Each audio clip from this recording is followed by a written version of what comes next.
Hello, everybody, and welcome back to the Sandra Lynch podcast. Today, we are talking about chapters 17, 18, and 19 of Rhythm of War, Book 4 of the Stormlight Archive, wherein we meet with the Mink to discuss some strategy.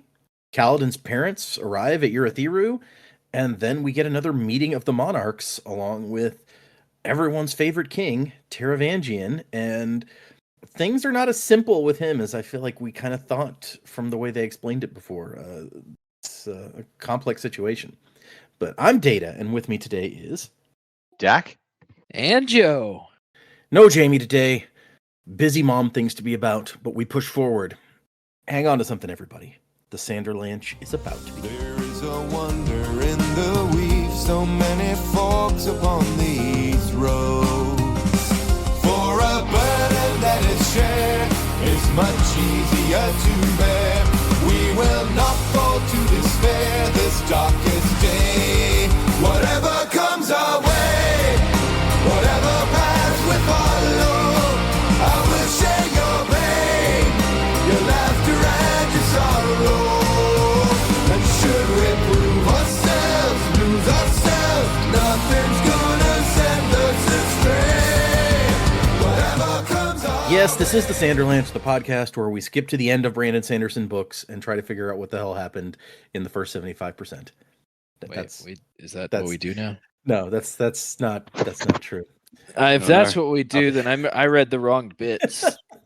after I 6 don't- years, mission brief has changed. Yeah, Yeah. completely different, you know.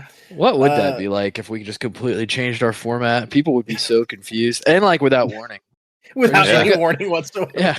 It's like, so we read the end of I don't even remember. We read the end of Rhythm of War. Let's try to figure out what we think happened at the beginning. I think that would be a very, very strange show. Yeah. Maybe entertaining, though. Anyway, we read 3 chapters and finished out part 1 of Rhythm of War this time, bringing us to 23% of the way through this book. So almost a quarter of the book down, y'all. What did you guys think of these 3 chapters? I'd like to start by saying, if I've heard tell of there's certain people just on the discussion of like reading books in a weird way. I've heard rumors and rumblings that there are certain types of people that do this with both books and movies and TV shows. It's like if it's something they really like, they don't actually ever finish it. They like specifically don't want it to end, so they never read the ending. And if there's anybody like that out there, I'd be interested to know, like, what is that like? And I feel like for me, I've got to have that feeling of conclusion and finality to know, like, to be able to like judge something on its merits and be like, oh yeah, this was good or this was not good. But anyway, It's funny that you say that, because just today I was reading on one of the Sanderson subreddits. Somebody posted that they were loving the first trilogy of Mistborn so much that they didn't want to get to the end, so they didn't read Hero of Ages. They went off and read some of Brandon's other stuff, and they were up to, I don't remember if they were about to start Oathbringer or if they just finished Oathbringer. They were like, do I need to go back and read Hero of Ages? I think it was they just finished Oathbringer. Do I need to go back and read Hero of Ages before Rhythm of War? And people are like, wait, you just read the first 2 and then you went off to other books and now you want to know if you should go. Like, it seems insane to me. yeah. So I mean, those people definitely exist, even in our own Sander Lanchian discussions. So interesting. So hang on. So they read. Oh, so they just don't read the last book in a series. Is that right? Because when you were talking about, oh, they do it like us and they do it for movies, I'm like, they watch like 75% of a movie and then turn it off before the end. Is that what you're saying? That would be Yeah, bizarre. there are people that do that. There was a lady. I was reading a book about the making of the show Parks and Recreation, and there's a lady who was on the show, who she wasn't a main character. She was like a recurring bit character that they had on the show, and she has said she watches the entire show often, except for she won't watch like the last 2 episodes of the series. She's never seen them. She does not know how the series ends. Why do I get the feeling that this really exploded in popularity sometime around just after the end of the last season of Game of Thrones? I don't know. Parks and Rec ended way before Game of Thrones, but I mean, I was could going to say understand. Lost. Like, it go all the way back Right. to Lost. Yeah, Lost is a Oh, good yeah. example. From everything I've heard about it, Mass Effect 3. Oh, true. Yeah, I heard that too. I've never finished Mass Effect 3. I will say that. I think because close friends of ours were like, "It's terrible. Don't play it." And I'd already gotten like maybe a quarter of the way through, and I didn't like the way the story progression worked. At the time when it came out, in order to get like 100% story progression, you had to play multiplayer online and get like a certain amount of games under your belt in order to Ew. like make your like story progression go up. And I was like, that seems not That's gross. fun. Yeah, it was like they're basically forcing people to play the multiplayer online portion of it in order to get their story progression. I don't like games that did that, especially like early. We've taken a big digression here, so I'll try to wrap this up. Yeah, especially early like internet games that did that. For example, Fable 2 had certain like doors that if you did not have a person to play the game co-op with through multiplayer online, you couldn't open in the game. And that really frustrated me because I played Fable 2 when it came out at the time. I didn't have like an Xbox Live internet connection or whatever, so it was very difficult to find anyone to be able to play the game with. But anyway, that's a big digression. Let's get into the chapters now. But yeah, if you're out there, people that don't finish books or don't finish shows or don't finish movies, I want to hear from you. Why is it that you do that? But yeah, these chapters, there's some stuff I like, some stuff that I kind of bogged me down a little bit. That last chapter specifically was so long, and I felt like it was just kind of this weird pendulum swing of like oh, we're supposed to be anxious about this, and we're supposed to be anxious about this, and this, and this, and this, and this. And I don't know that I super enjoyed it because it didn't feel like a lot of stuff was going anywhere. With that, we know Taravangian's not to be trusted, so like there's a lot of talk of like, should we trust it? Like, we don't want to fall into Taravangian's plot. What is Taravangian plotting now? What is Taravangian going to do? Why is he saying this? Why is he supporting this? Not super big fan of that kind of stuff, especially when it kind of goes on and on, because it was like a 25-minute chapter read. So it's like, this is a thick chapter of a lot of stuff that like like the first part was all right with like with her going and like talking to different people she's got working for her and figuring stuff out.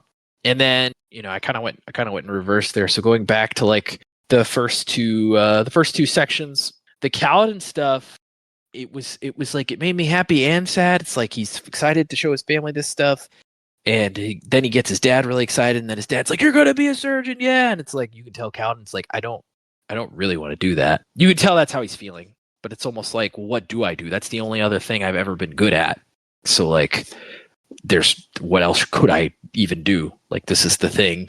The two things that I feel like I'm good at is surgery and fighting. And it's like, I can't fight anymore, so now I gotta go do this instead. And I don't really want to do it, but oh, look how happy my dad is. So it's like kind of this weird position that he's been put in.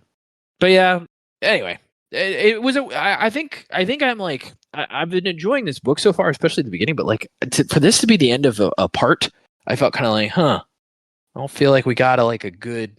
There's no big tease for like what's coming. But anyway. Yeah, and I until you said that, and I went back and looked, I had not realized just how long that chapter is. But chapter 19 is a big chunk. It is more than twice as long as chapter 18. So yeah, it's a big old chapter.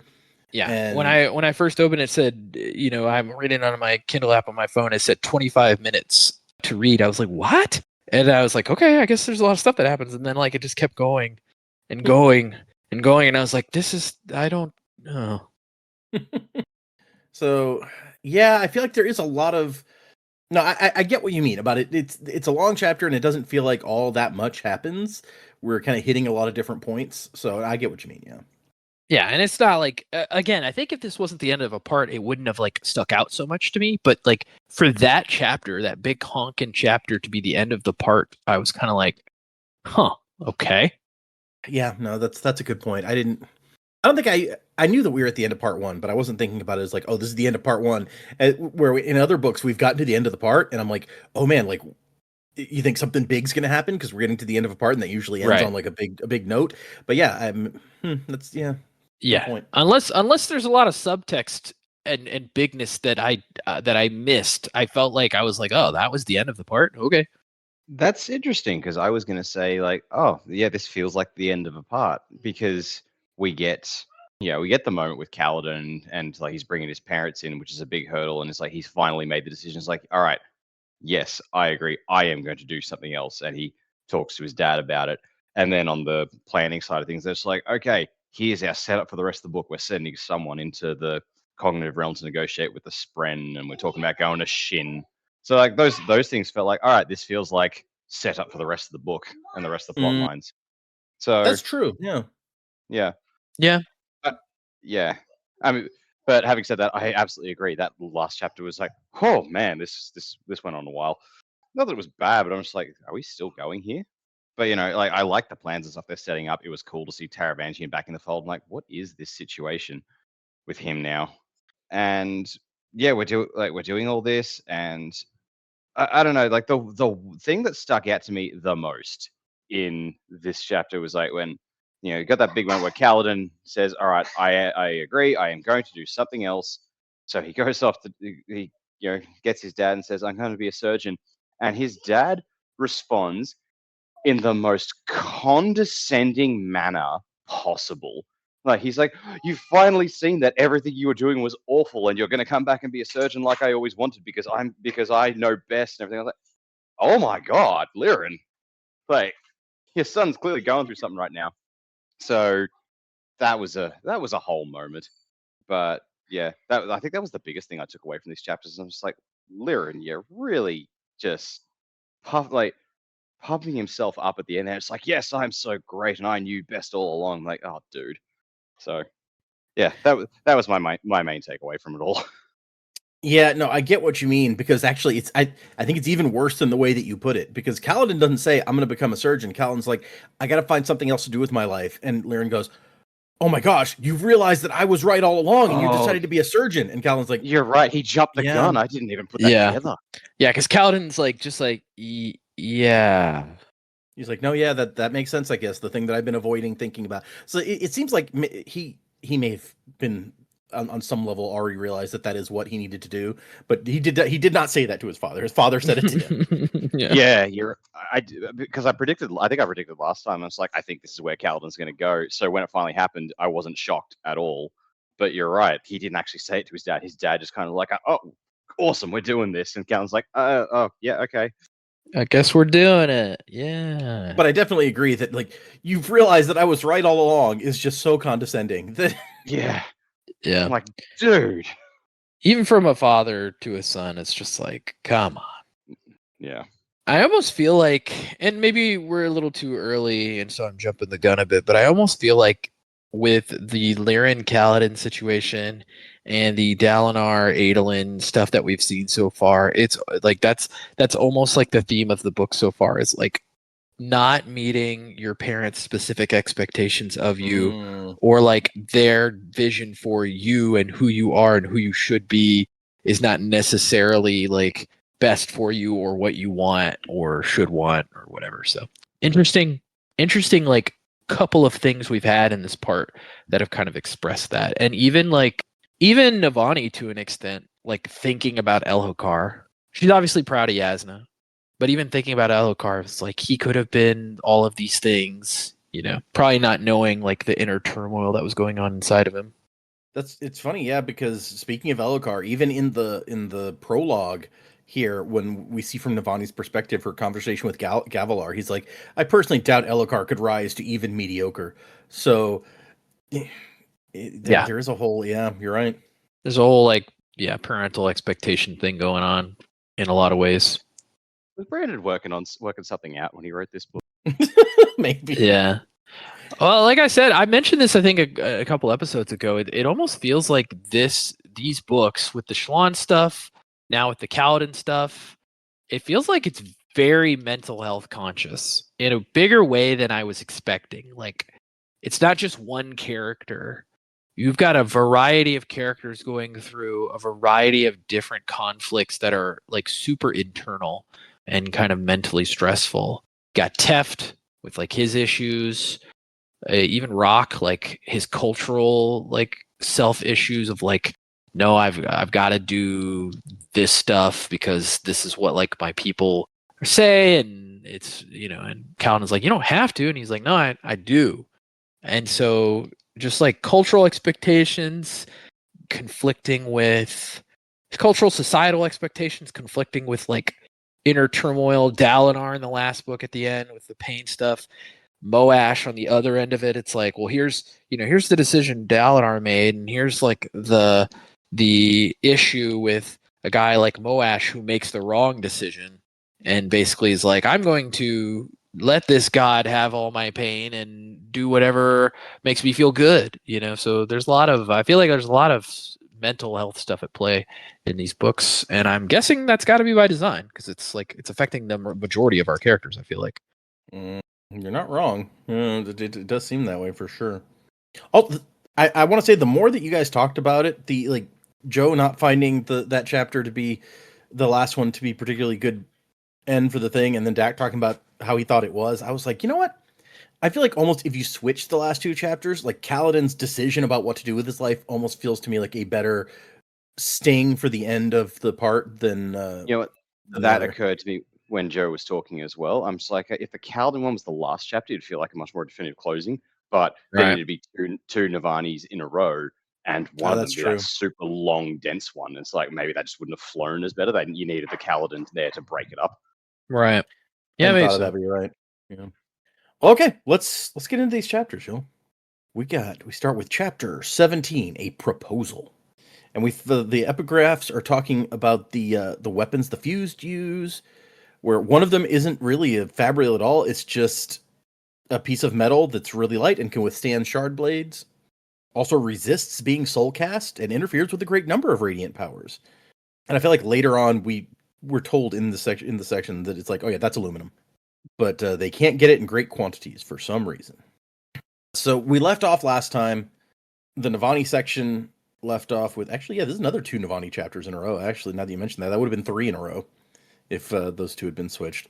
Because we left off with Shallan and Dalinar about to summon the map. The Mink was like, hey, where's the maps? And they're like, oh, let's show you. And we've seen the map before, but I feel like we get more detail on how it works here than we've ever gotten before. We also get this note that the Stormfather implies that as a bondsmith, Dalinar could do similar things with other orders to somehow he's enhancing Shallan's light weaving in this way.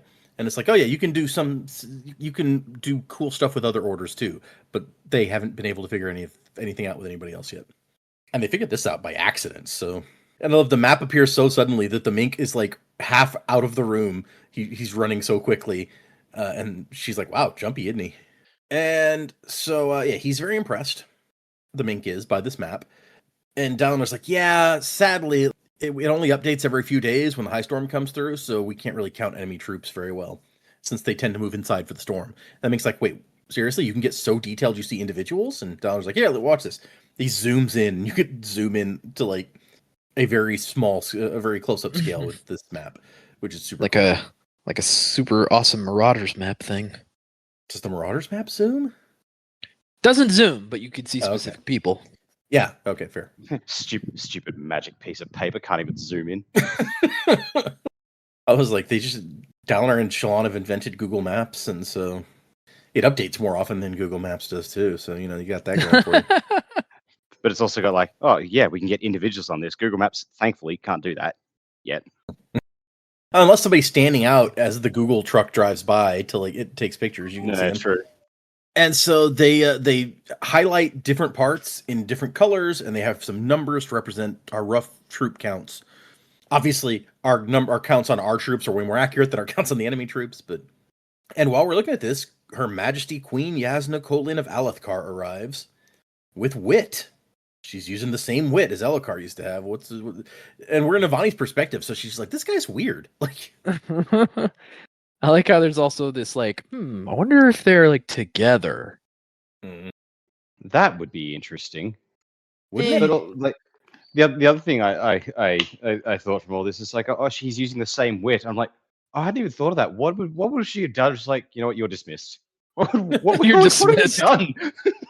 She knows he's not just like a guy, so like she wouldn't do that. But yeah, like what would that be like? It's just like, yeah, nah, I want somebody else. You're not. He knows too much. Yeah, it's not my brand of comedy either.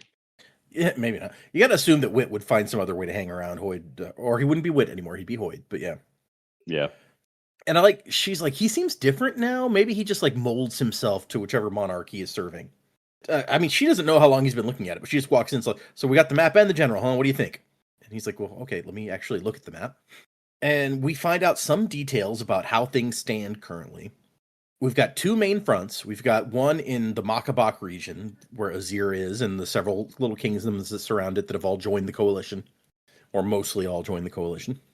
And in this section, it's actually like we've got the army of Tezum, who we know is Ishar, the Insane Herald, on one side, and the coalition army on the other side of Odium's forces. And they were kind of hoping, like, maybe, maybe Crazy Guy will take the fight to them, and we can kind of squish him between us. But so far, he hasn't done much, Tezum. I'm so crazy, I'm going to do nothing. So, that's not crazy. That's lazy. They're the same thing. Neutral Jing, come on, you got to know when to do nothing. Neutral Jing.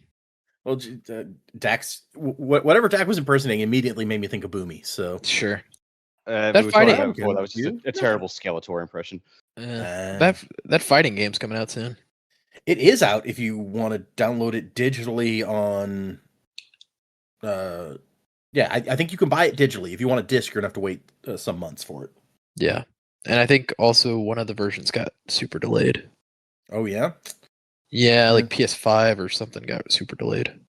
Some people in our Discord have been posting some images and stuff from it as they're playing. So Yeah, it looks pretty fun.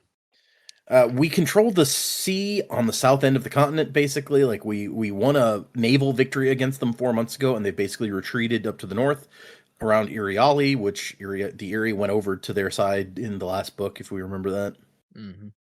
And the other line of battle is between Yakoved and Alethkar, which they've managed to secure Alethkar pretty firmly at this point, and they're making like forays. Both sides are basically making little forays across into the other side, across this difficult territory. It's easy for roving bands on both sides to just do quick raids. And so he's looking and examining things, and the Mink's like, okay, so wait, why are you showing me all this? You're trusting me really quickly. And they're like, well, we don't really have that much choice. It's like we don't have a lot of allies. Kind of need your help. Yakoved lost the entire royal family and most of its best generals during their civil war after their king was assassinated. And our command staff from the Alethi has been gutted several times over, so we don't have a lot of good field generals anymore. And Dalinar, he says, I want to know what you see. I want your analysis and your help. And in exchange, we will help you recover Herdaz after we retake Alethkar. And the Mink's like, wow, having the Blackthorn on my side would be novel. But why do you have all these troops here? And they're like, a lot of centuries of Herdazian resentment building up to this. We're just like, oh, I'm glad we're finally covering this. Right? We're not just going to smooth things over. Yeah. Yeah, Ming's not calling him Goncho. I noticed that. It's true. Dalinar says, well, we have all those guys there because we need to hold the ports. And the Mink's like, yeah, I assume that works for the other members of the coalition. That excuse. And Dalinar's like, but what is it really? And he's like, so when you look at how you've set these troops up here, it's almost like you don't trust the one watching your back. And he just kind of stares at Dalinar, and Wit coughs. I don't know what that has. And Dalinar's like, yeah, I think Teravangian is working for the enemy. Which we didn't give him enough credit earlier. We talked about it a couple episodes ago, and it was like, yeah, they know that Teravangian was behind Seth, but they don't think he's working for Odium. And Dalinar's like, no, I think he might be working for Odium. Yeah, can't put it past him. You certainly can't. He's like, a year ago, somebody let some enemy troops into Urithiru, and we think it was his Radiant that did it. And he's like, oh, geez. The Mink's like, that's not good. Fighting in a war where your strongest ally is your greatest fear? And Radiant's on the other side? Jeez. And he's like, oh, no, we actually have a whole order of Radiants fighting for the enemy, the Skybreakers. They've been giving us lots of problems. And the Dustbringers continue to flirt with Rebellion, often ignoring Dalinar's orders. So, yeah, that's not great. No. And Dalinar and Navani both kind of push that they want to attack to take Alethkar back. And the Mink's like, okay, I get it. So, like, an outsider coming in and saying that's a good idea, that would be persuasive to the other monarchs. Okay, that makes sense. And he says, okay, but what do you guys want from me? Do you want me to just reinforce what you already want, or do you want me to tell you the truth? And Dalinar instantly is like, always the truth. And if you know anything about my niece, she don't got time for no shit. She always states the truth as she sees it, regardless of consequences. Yeah, my niece daughter, by the way, just so we're clear on that. Oh yeah, stepdaughter. True. Ew. Yeah, You put it like that? Ew.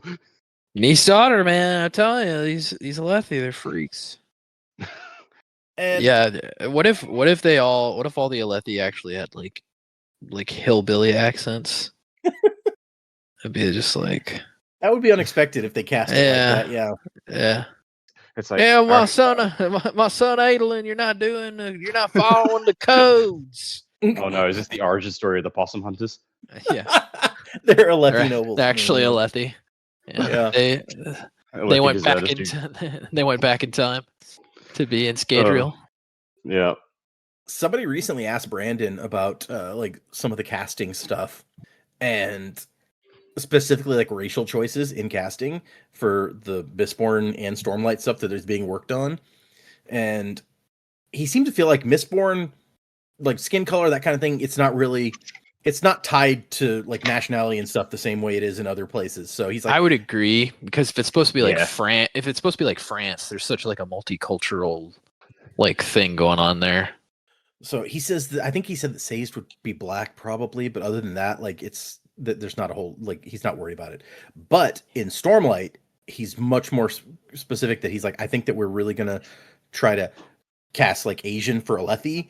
He was like, somebody like Shallan who's from a different country and has like some different stuff. Like she could be a lot of things, but the for red like hair. the primary Alethi characters, he seemed pretty determined. He wanted to keep to the sort of image that he's created in the books. So we'll see if Right. that happens. That'll be interesting. Okay, then. Oh, who was the dude in Shang-Chi who was like his dad, who was the Mandarin? Like that guy for Dalinar. He's like big in. He's really big in Eastern cinema, as I recall. But he hadn't done a lot of Tony Hollywood. I don't know how you say his name, and I would butcher it, but Yeah, like I Actually, know yeah, I he's can really kinda see that. really big in Eastern cinema. Like he would kill it. Yeah, I kind of imagine like Dalinar is kind of more bulky, but no, I can see it. and maybe I'm just misunderstanding, but just from like art that I've seen, which is of course created by fans, I almost feel like they're more closer to like a Pacific Islander, like in ethnicity, like at least the way they look. But maybe I'm wrong about that. There's within the books, there's actually a pretty wide variety, but it's like it can go all the way from like East Asian to South Asian, so it could be like from India basically all the way around the continent up to like Japan, like any of that sort of look. Okay, that would make sense.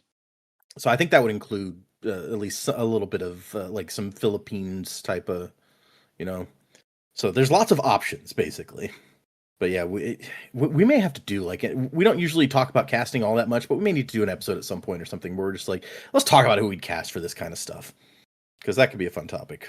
It's just not one that I'm into all that often. I was pulling up random fan casting, and one stuck out, and I was like, wait, who are they casting David Tennant as? And then it says Pattern, and I was like, okay, no, actually that can be fun. Okay, that could be cool. I'll pay that. I think he would have to do. I don't think he could do his regular accent though. I think it'd need to be like. Pattern is Scottish. That would be amazing. Yeah. Actually. Yeah, it'd be like no mating. It would be That'd be unexpected for sure, Yeah. and I might be okay with it. Anyway, sorry. Back to the thing that we're doing. The Mink is like, you know what? I wouldn't trust what the Blackthorn told me, but not 2 years ago. But somebody read me a copy of your book, and I think a person who could write that, I might be able to trust. Oh, good. But you can't attack Alethkar. He's like, I agree. You need an offensive, but if you can't trust Taravangian, it would be insane to try to attack Alethkar. Like, there's no way. On the other hand, the other front of the war is a much better opportunity for you to like prosecute an attack and actually succeed. You consolidate, you focus on where your enemy is weak, not where he's strong.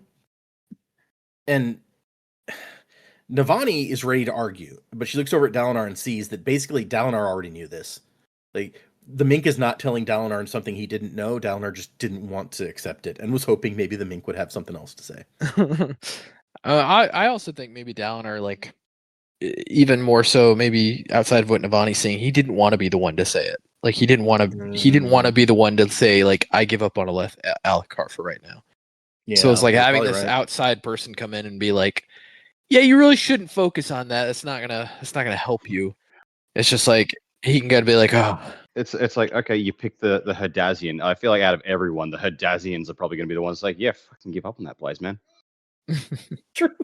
That might be the case. Yep. Um, yeah, let's get the hog in here and let's get some real stuff done." You know what? But Let's see that book. It's like, what do you propose we do? We're gonna need a heist back in Herdaz. Why? I need the hog. We got the. It's like let's just sick the hog on Alethkar and see what happens. Yeah. It's like, can you fit a chasm fiend through these oath gates? We maybe can. Whether or not we should is another matter.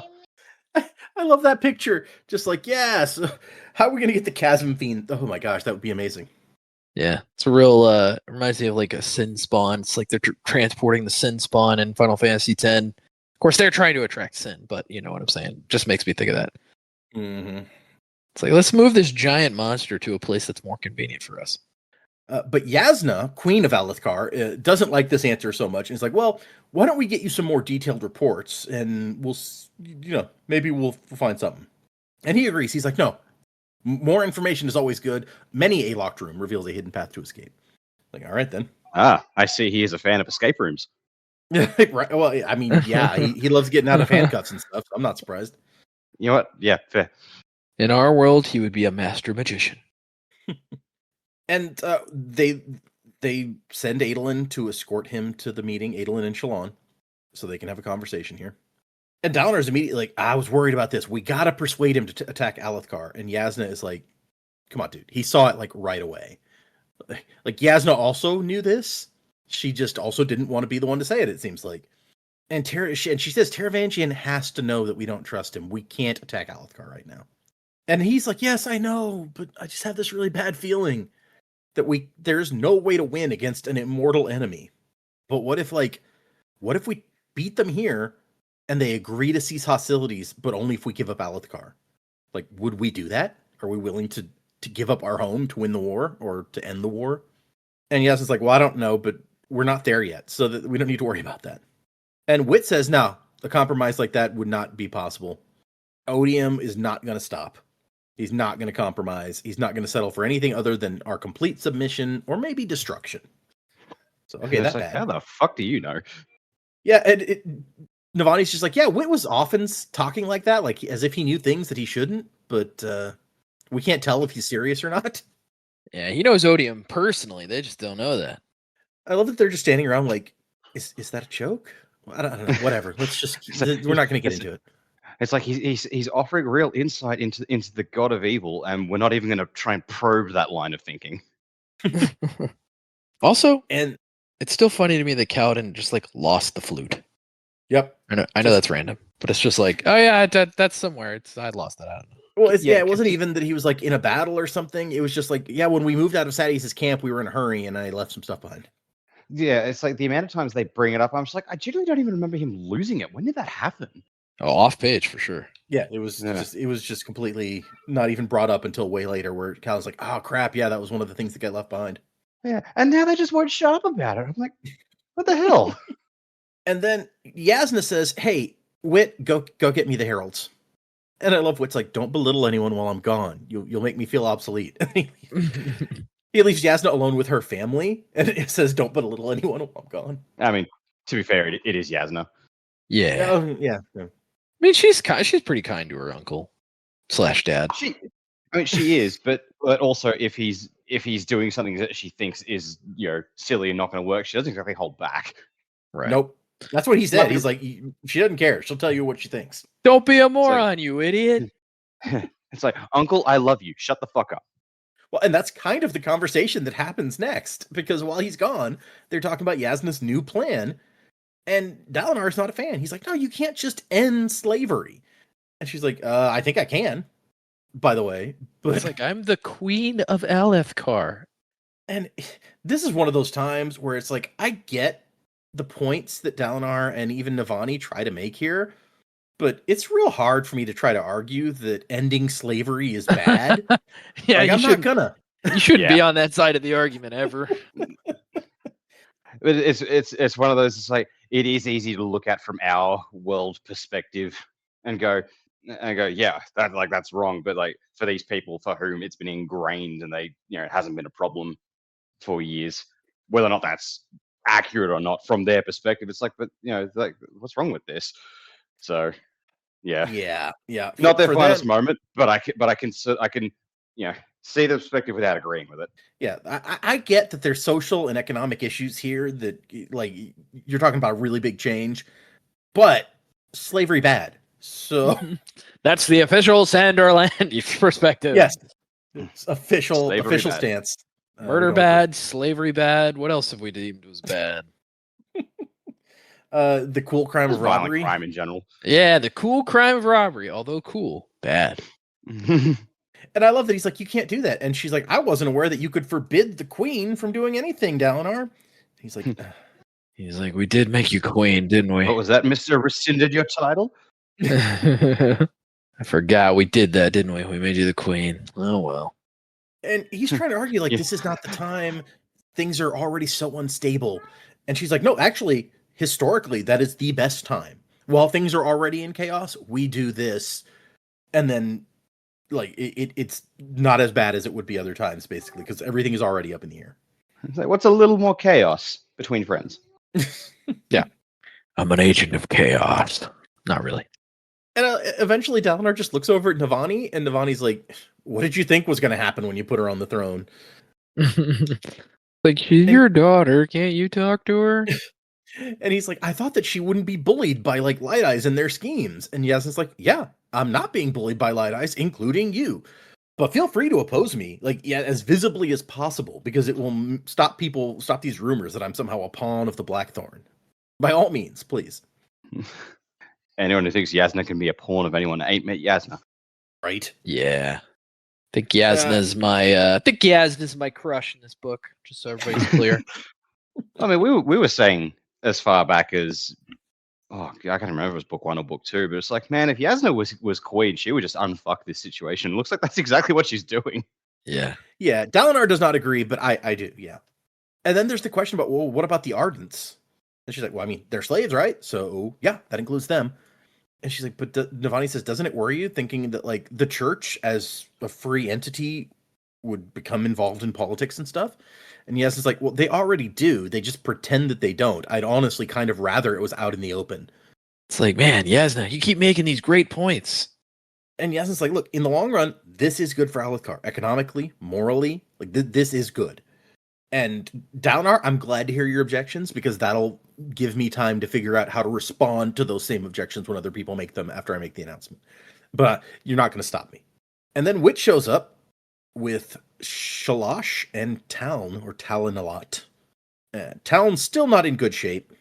Navani says they are both insane. At least Shalash can function, kind of. Just have to destroy anything that has my face on it, but other than that, I'm good. It's a little late for Ash to go through her destroying artwork thing. They know what she looks like now. They can identify her. And they've got Shallan, Miss Photographic Memory, who's like taking a memory of their faces. So it's like, yeah, destroy all the art you want. We'll make more. It'd be funny if Shallan just, like, as a joke, just hung pictures of her that she had drawn like all around her room, and then like as she's destroying them, Pattern just like sticks more up. It's like anytime Ash is unhelpful or anything, it's like, that's another portrait of you going up in your room. No, stop, please. It's the worst punishment ever. Or maybe it would give her something to do and she'd appreciate. I don't know. No, yeah, that's true. Maybe it just alleviates the boredom. Good. More pictures of me to destroy. My favorite. Yep. You realize you're just wasting your own paper here, right? Nah. It's a good time. Everyone's having fun. Yeah, it's fun. Yeah. What Yasna has brought them here for is like, Ash, tell them what you told me about like my uncle's bondsmith powers. And Shalash is like, or Ash, might be easier to say. She's like, I told you, I don't know anything. Like, that was Ishar's deal. He handled all the bondsmithiness. My father would occasionally discuss matters of deep realmatic theory with him, but I didn't care. Why should I? I was like, maybe you should care because it's kind of important to how you survive and work, but whatever, not my business. Hey, all she cares about is destroying her own image. It's fine. Now, to be fair, how many times in your workplace are you just like, this is my role, and I don't really give a shit what I don't know, like accounts payable is doing. And it's like that's not my role. I don't give a fuck. Okay, yeah, you're not wrong. And Yasna's like, okay, but he forged the Oath Pact that made you immortal and trapped the Voidbringers in another realm. And Ash is like, Braze is not another realm. It's a planet. You can see it in the sky. But yeah, the Oath Pact, he did all that. We just went along with it. And she says the Oath Pact is broken. They killed my father a year ago, permanently somehow. We all felt it. We can do nothing for you now. There is no more Oath Pact. And Yasna's like, okay, but do you think Dalinar could, like, fix it or replicate it somehow? And she's like, I don't know. It doesn't work for you guys the way it did for us when we had our swords. Like, you're more limited, but also you can do some things we couldn't. So, I don't know. I didn't know much about it in the first place. Whatever. But there are some who do know, who experimented with different powers. The Shin have the Honor Blades. And Seth says that they trained with all of them and know their abilities. And Donald's like, okay, but yeah, scouts that we send to Shinovar vanish, and Windrunners get shot at with arrows, so they don't want anything to do with us. I feel like this is information we could have used earlier. Right? I thought, yeah, we saw the traders going through shit. I thought the Shin were like fairly peaceful, just defensive, sure, but peaceful. And it's like, no, they actually just shoot at anyone who comes close. What? Yeah. Just leave us alone. And Ash says, yeah, the Shin are unpredictable. I eventually left them behind. They tried to kill me, but that I could take. It was when they started to worship me. They had legends, prophecies about the coming of this return. I don't know. I didn't believe it.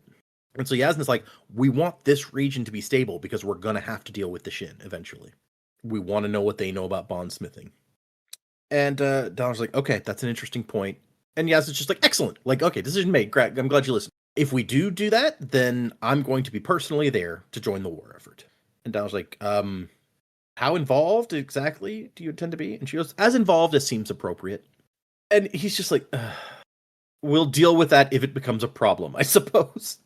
And we end the chapter there. Yeah, I'm sure it'll be fine, Yes, everything's fine. Who are you? And so the next one is Surgeon, and the epigraph is the Fused have a second metal that conducts stormlight. And so they use it, they put a gemstone at the end of it, and they stab one of the Radiants, and then the sphere, like, sucks all the stormlight out of them somehow. Which we saw in the battle, like, them using these weapons that they stab you, and it gets the stormlight out, So, given that we're just talking about aluminium, is this Duralumin? This is an excellent question. Yeah, we don't know. It can conduct it somehow, so who knows which one that would be. If it's any of the metals we know about, I guess it could be something else, but she's more interested in how they like she's like, I guess the sphere must be a vacuum or something to get the stormlight out, but I don't know how that works. And we are with Kaladin. We get one note that Scar and Drehy left nearly 4 weeks ago to take Rock and his family, and we got word that they made it okay, but that's it. Hang on, didn't Scar just get promoted? He got promoted in absentia? Yeah, actually, they said at the time, I think, they were like, when Scar gets back, he's going to be in charge of, like, operations, like, in the field. My bad.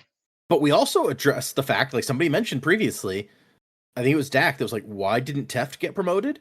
And it was, well, Kaladin tried, and Teft chewed him out, and was like, no, that's stupid. I'm not doing that. Okay, fair enough. I will accept that. That's in character for Teft. Yeah, right. He's like, nah, I don't want to do that. Yeah, Teft is one of my boys, so. And so nobody is upset that Kaladin is stepping back, he says. They kind of assume probably that he's going to become a strategic general or something like that. But he hasn't told anyone what he plans to do yet because he hasn't even told Dalinar. Because he doesn't know. Dalinar still wants him to become like an ambassador, and Kaladin's like, I don't know. No, that would be a terrible place for me. I don't know why Dalinar wants that. I think he's not thinking that through at all. I feel like Kaladin is just really respected. We even see in the meeting in the next chapter, the meeting. That's true. They're like, "Where's Kaladin Stormblessed?" Yeah, they're like, "Where's Stormblessed?" Like, we want to hear from him. Everyone respects him, and I think that's probably what Dalinar's thinking. But how much would they respect him after they hear him be like, "Shut up and do what I say"? But Kaladin is out here because he's meeting the people on the fourth bridge as they reach the Shattered Plains. Finally, took 4 weeks, or more than that.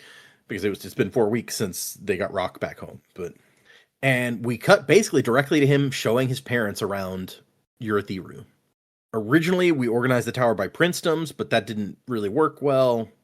The high princes all wanted to like keep their people clumped up close together, and everyone ended up like in the middle with no sunlight or windows or anything, and it was kind of sad. We also find out the tower is weird in some ways. They're walking down a hall, and there's just a big stone tube crossing the center of the hallway, right in the way of everything. Like, why would you build it like that? There are hallways that dead end, rooms with no entrance except a tiny little peek hole, small shafts that plummet 30 or more stories. Like, there's a lot of weirdness. Sounds like a real Hogwarts castle. Yeah. And there's some fun back and forth with his family, who I feel like we don't know all that well, even after all of the flashbacks in the first book to Kaladin's childhood. He's explaining, Navani wants to do this way, and his mother's like, no, the tower's really interesting, but you're calling Brightness Navani Kholin by her first name. Isn't she the queen? And he's like, I've grown more informal with them as I've gotten to know them. And Syl's like, nah, that's a lie. He always talked like that. He called King Elhokar by his name ages before he became a Radiant. Which, yeah, he always did call Elhokar like Elhokar. Also, like, I feel like this would be a good opportunity to bring up. Do he and Yasna still kind of hate each other? We really don't know. Like, it's like have they kind of just like come to like an agree to disagree mentality, or are they still just like oh god, he's here? As much as the ship I want is Kaladin and Yasna, my guess is she nothings him. We know that Syl mentioned that Yasna was one of like 3 people that Kaladin couldn't intimidate in the earlier section, but I mean that's not at all shocking.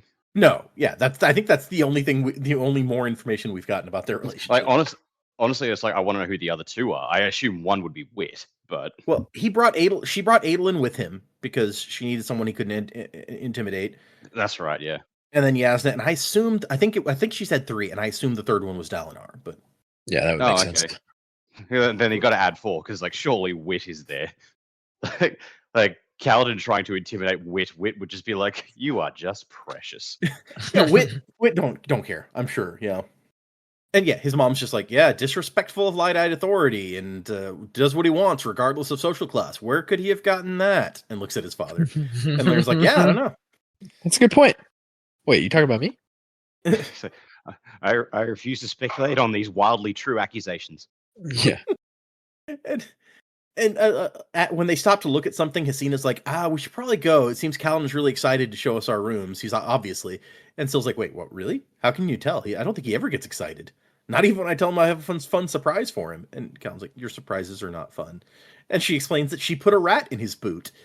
She can't pick up a rat, so she had to lead a live rat there with food into his boot. Like, this is some real Jared Leto-ish behavior from Syl, and I'm not okay with it. Liren's just like, but why? And she's like, because it fits so well. How do you not understand? What do you not get about the rat fit right inside the boot? And Hasina's like, Liren surgically removed his sense of humor. And Liren goes, yeah, got good money for it on the open market too. And like Syl's like, wait, she's looking around like smiling hesitantly, like, is this a joke? And then Hasina nods and she's like, oh, okay, ha ha ha. And Callan's like, oh, this is fun. Like, watching his mom, like, tease his dad and try to get him to pay attention to people, and he plays into the jokes. Like, I remember this. Yes, childhood. Not at all awkward. I miss my brother. And so, yeah, Tien. It's okay. They got him another one. We made another one. It's okay. We went to the baby store and picked out a replacement. And he brings them to where they're going to put the people of Hearthstone. He's like, I got you. I'm sorry we had to be all the way up on the 6th floor, but I wanted to get you guys a nice balcony where you could all be together. There's a large one at one end that Laurel gets because she's under the new rules. Apparently she inherits. She becomes like city lady or whatever. So she's off meeting Yasna right now. And they've left the baby with her twins. She has twins with Roshone, who are apparently very reserved little guys. Hey, look, Roshone got replacement babies as well. Oh. And let's see what else. I don't know yet what everyone's duties are going to be. Dalinar's trying to set up these farming operations, and you'd be surprised how few people we know, or that we still have, that have any experience farming. So it's actually going to be a big help. And eventually they're talking about the rooms, and Syl's like, no, enough, come on, follow me. Come on. And she wants to show them their rooms. We spent all week getting it ready. And so there's another big room at the other end, which is big enough for Kaladin's family, but also they show them they've set up a whole, like, fully stocked a clinic for Kaladin's dad. There's space here for the baby, and Syl's like, I picked out the toys because Kaladin would have gotten something dumb. And there's all these new books. It says that Kaladin has spent a lot of his money buying new books for his mother. And then here's a fully stocked surgery room, exam table, like the kind of stuff like scalpels and a device for listening to heartbeats and a Fabrial clock that Kaladin's dad could never have afforded. And he's like, I got the best from Taravangian's physicians, and there's all these new medicines your mom's gonna have to read you about. Like, basically, in Kharbranth, they've come up with vaccines, and it's a new concept, so it's very exciting. Hey, Lyran's just like, preventative medicine, how quaint. And Lyran's just like staring. He says he looks solemn, and Kaladin's like, oh crap, he hates it. What did I do wrong? And Lyran's like, I mean, yeah, it's really nice, but I mean, what's the point? I saw what the Radiants did. They can heal people with a touch. They can regrow limbs.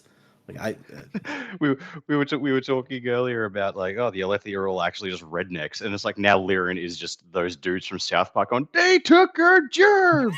Yeah.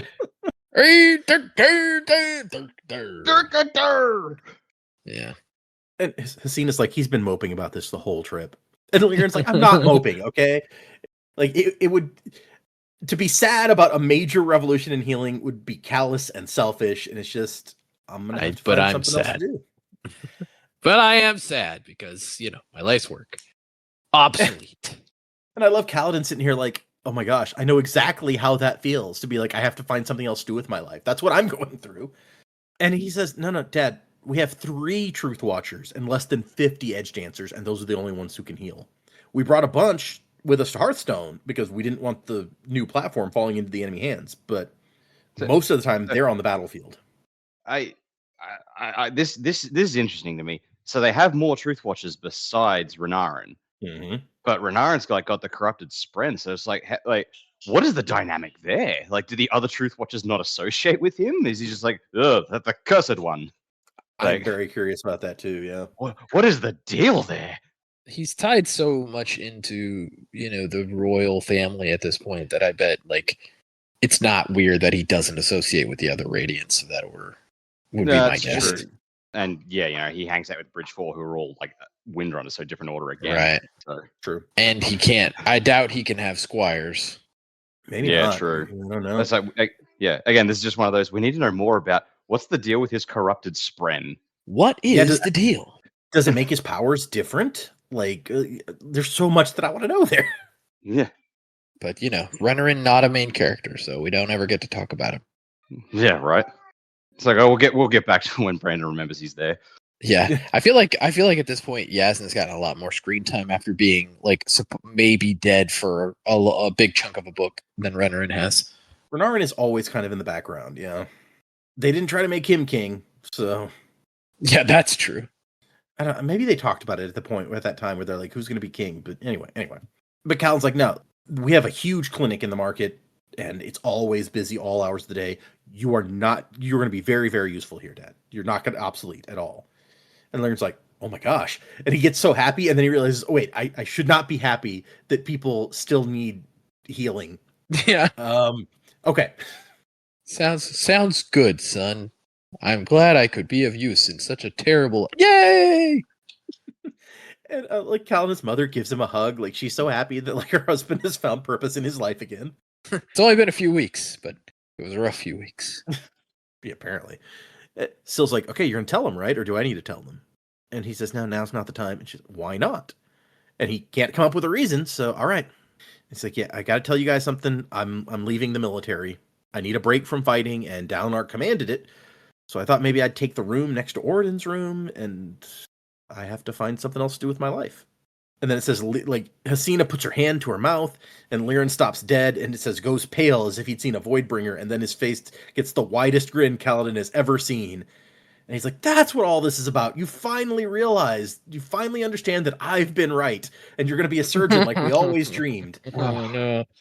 Way to make it all about you, Dad. Yeah. And it's especially I've been right this whole time. We always dreamed. It's like, no. Pretty sure your son always dreamed of being a warrior, but whatever. It's like, And- I get his joy. It's like, oh, my son's leaving the military. He's not going to die on some battlefield. That side of it, I get. But the way he phrases it is just so dismissive of everything Kaladin has been through. Well, and to be honest, like that's been Lyran's thing this whole time. Like Kaladin was doing all these amazing, like world-changing things, and Lyran was like, "Yeah, but you're doing it because you're fighting. Like you're killing things. That's not okay." It's like, yeah, it's a rough one. Yeah. Kaladin in his own head is like, yeah, no, that's the answer that I've been purposefully avoiding. I considered like everything else in the world, but the one other thing that I'm trained to do, essentially. Right. Which should tell you something there, bud. And he's like, yeah, you're right, Father. I guess it's time I continued my training, and that's it. Yeah. It's a bummer. I have a really good friend who went to school, trained to be a doctor, but the type of doctor that he trained for in a real sense, a lot of the doctoring he was doing was actually like sales and selling people stuff that they needed from the type of doctor that he was. And he realized, like, I don't want to do that. And until he got into the job, like he really didn't like understand that about himself. And then when he got into it and he realized that's what it was, he's just like, yeah, I don't want to do this. And so he tried to leave his job, but he had signed a non-compete with the people he was working for, so he couldn't like do his doctoring stuff if he left for like several years anywhere else. And so he just decided to make a big career shift and like start working in IT. He's much happier for it, but like it was a really difficult part of his life because he trained all these years to do this. For him. Yeah, he trained all these years to do this thing, and then he couldn't do it. I mean, as long as you're happier, I guess. But yeah, wow. Yeah, he's happy now, but yeah, there was a big chunk of his mid-20s that he's just like, yeah, I don't know what to do. Oh, jeez, that sucks. No, but he's all good now. But yeah, I'm that's why I'm sure he wouldn't mind me sharing this story. It's just like but it just reminded me of that. It's just like, you know, you had this dream of doing this thing and you trained for it and you did it, and now you can't do it anymore. And then there's this other thing that you trained for, but the way you have to do it is not really what you want to do either. It's like you're just kind of in this place of like, what do I do? It's like, really, what is he doing? Is he making himself happy by doing this, or is he choosing to make his, like, I guess, like, what's his motivation here? Is it because it's like, well, it's the only other thing I'm trained for and I can't think of anything else? Or is there also a layer of like, this is what my dad wants, and like I could make my dad happy by doing this? I'm not making myself happy, but I'm making my dad happy. And given how he reacted to like showing the rooms, it was like that real awkward, I hope they approve kind of thing. I could see that side of it. Yeah. Well, he's been gone from them for so long, and he's trying to build that connection. And his dad hasn't been like super genial to him, I think, because of the whole like, you know, you went off and did these things, and now I don't, and you know, you deprived me of both of my sons. And so like, it's one of those things where there's probably been a lot of self-blame, because we know that's what Kaladin does, that he's maybe not externalizing here, but like, you know, it's just one of those things that's like, I just got to do something, and this will make him happy, so I guess I can do it. It's a tough one. Yeah, Kaladin is in a terrible position, but and the thing is, it's like we can't disagree with like Dalinar's right, and he knows Dalinar's right. Like he can't be on the battlefield anymore. Yeah, and I think Vasher was also right that the being ardent wouldn't have been good for Kaladin. So it's like, you can't fault his conclusion for where he ends up, I feel like, because he's just like, right, I don't want to be an ambassador. The ardent thing is apparently not a good idea. I don't want to be a general. I don't want to be any of these things. And so this is where he ends up, and you're like, it makes sense. And yet he doesn't seem happy about it. So it's sad. Yeah. Again, I'd be interested to know like the Kaladin stands, like what are they feeling in this moment of like, you know, Kaladin's the main character. He's the best. Like he's the greatest warrior. It's like, what are they feeling now? Are they like, oh, putting the book down? Are they throwing it down and like, this is garbage? That's a good question. I kind of assume that anyone who's a big Kaladin fan and sees this is like, oh, well, this is just them setting him up for, you know, some kind of big comeback. Yeah, but I don't know. Yeah. Was it Michael Jordan had the really big comeback in basketball? Maybe that's what we're building true. to. Yeah, this is Kaladin's baseball. Although Michael Jordan wouldn't play baseball because he loved baseball, but Yeah. I don't know shit about basketball. Like I learned all this from Space Jam. Yeah. Michael Jordan, great basketball player, bad gambler, bad baseball player, bad golfer.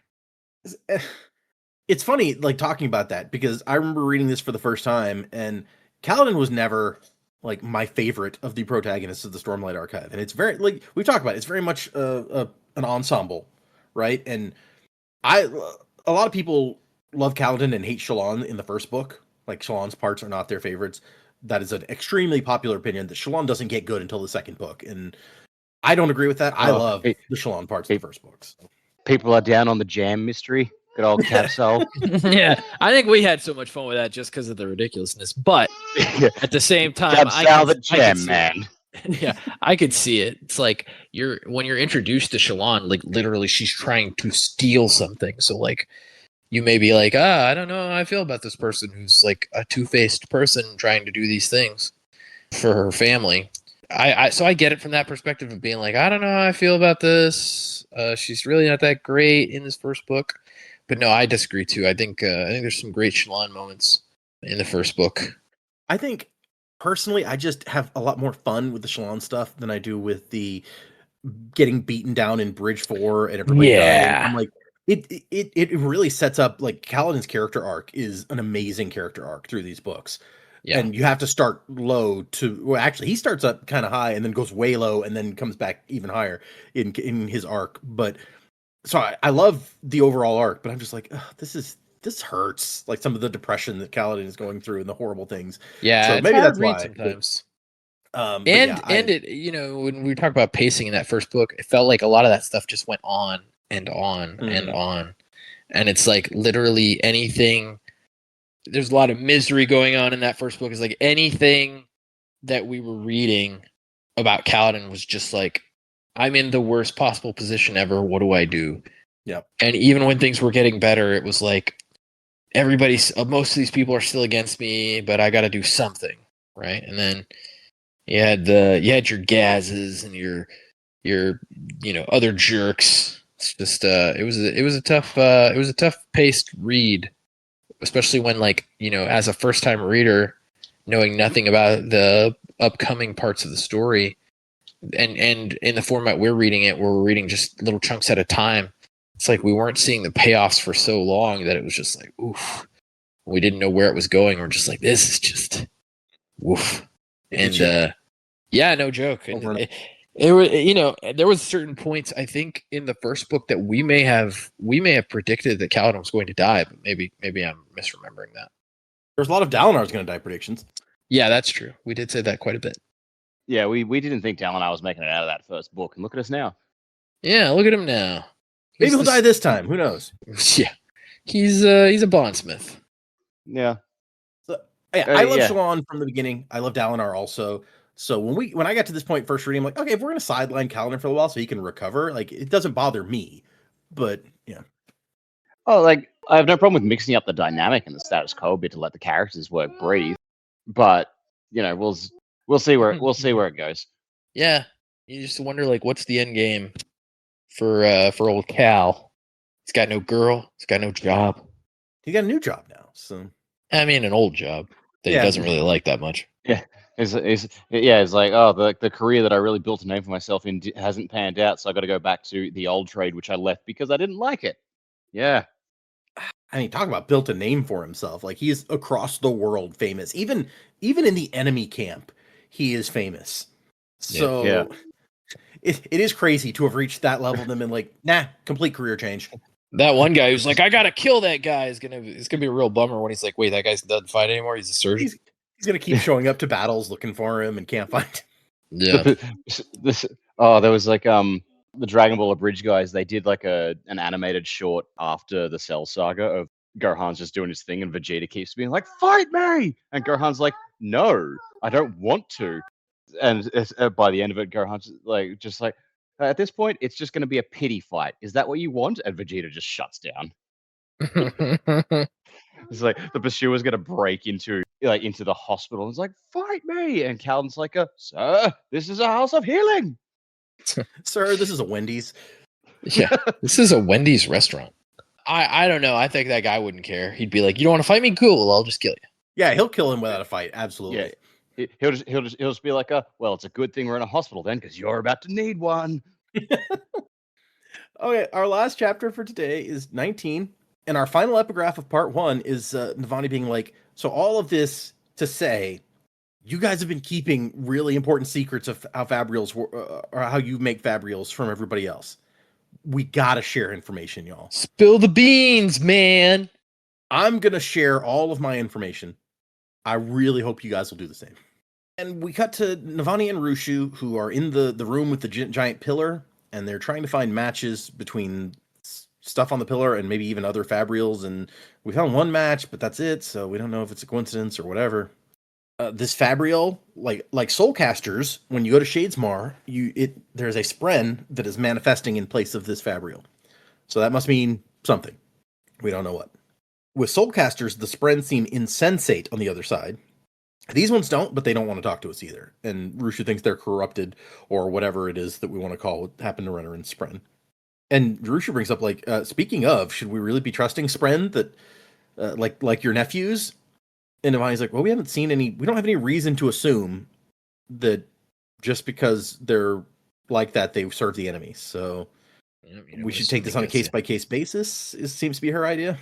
They want to work on this suppression Fabrial that they took from the enemy. It's suppressed Kaladin's abilities, but let the Fused use theirs. Maybe we can reverse it. Also, we know that the Fused have crazy powers, like the masked ones can disguise themselves with like light weaving. Rushu's like, there could be one among us right now. And Navani's like, get a team of our best abstract thinkers to come up with protocols to identify hidden Fused. It's like, okay. Rushu's like, we'll all work on that. Among Us, Urithiru edition. Basically, yeah. Yeah. Also, like, our most abstract thinkers, like, what does she mean? Like, are we gonna like have an improv group? Be like, all right, this is how you figure it out. You need people who can think outside the box, you know? Think outside the bun. Think outside the. I mean, I'll have taco, sure. Yeah, taco case. You like crunchy or soft tacos? What do you prefer? I gotta have crunchy taco, no lettuce. Gotta have a crunch, no lettuce. Yeah, especially these days. Oh yeah, I didn't even think about that, but yeah, for sure. And then she moves over to another group of Ardents who's working on, or engineers, whatever you want to say, that's working on some other stuff. They've made a box with like a trigger and a handle on it. And basically, you point it in the way you want to go, you do a thing to conjoin the rubies, and then you get pulled in that direction. It like jerks her arm and pulls her across the floor in that direction. And so because of the breakthrough we made with aluminum in the novella that we read, we've learned how to make the stuff go in only one direction, whatever direction you want. So the weights that are on the other side of the Fabrial can pull in one direction, but this box goes wherever you point it, which is a big change from when it had to be, just the same direction that you were being pulled. You have to move exactly like the other one does. And she's like, oh, this is actually really cool. And the guy's like, well, yeah, but there's like a big manpower issue here. Like, it requires hundreds to keep the fourth bridge in the air and moving. Can we really spare more for like more flying applications? But Navani has already been working on this idea, and they have set up a series of enormous weights in this giant shaft that goes all the way just below the bottom of the tower, deep into the mountain. And so the weights are at the top. If you can connect stuff to them, and gravity takes them down, and you use that power to move whatever you're wanting to move. And once all the weights have gone to the bottom, there are windmills that use the power of the wind to pull the weights back up. So it's actually super cool. And she's like, can you connect these to your device and maybe have a way to switch between? So, when one of the weights is done and is at the bottom, you can switch to the other weight and keep using it. And he's like, oh, wow, yeah, this is a great idea. And he's off to iterate and incorporate these new ideas. So it's actually really cool, some science stuff. I love what Navani's doing. Then we go to the meeting of the Monarchs, where she runs into Taravangian. Oh, it's hello, guy I don't trust at all. Yeah. How are you today? At least we've seen him. We went a hot minute without seeing him at all.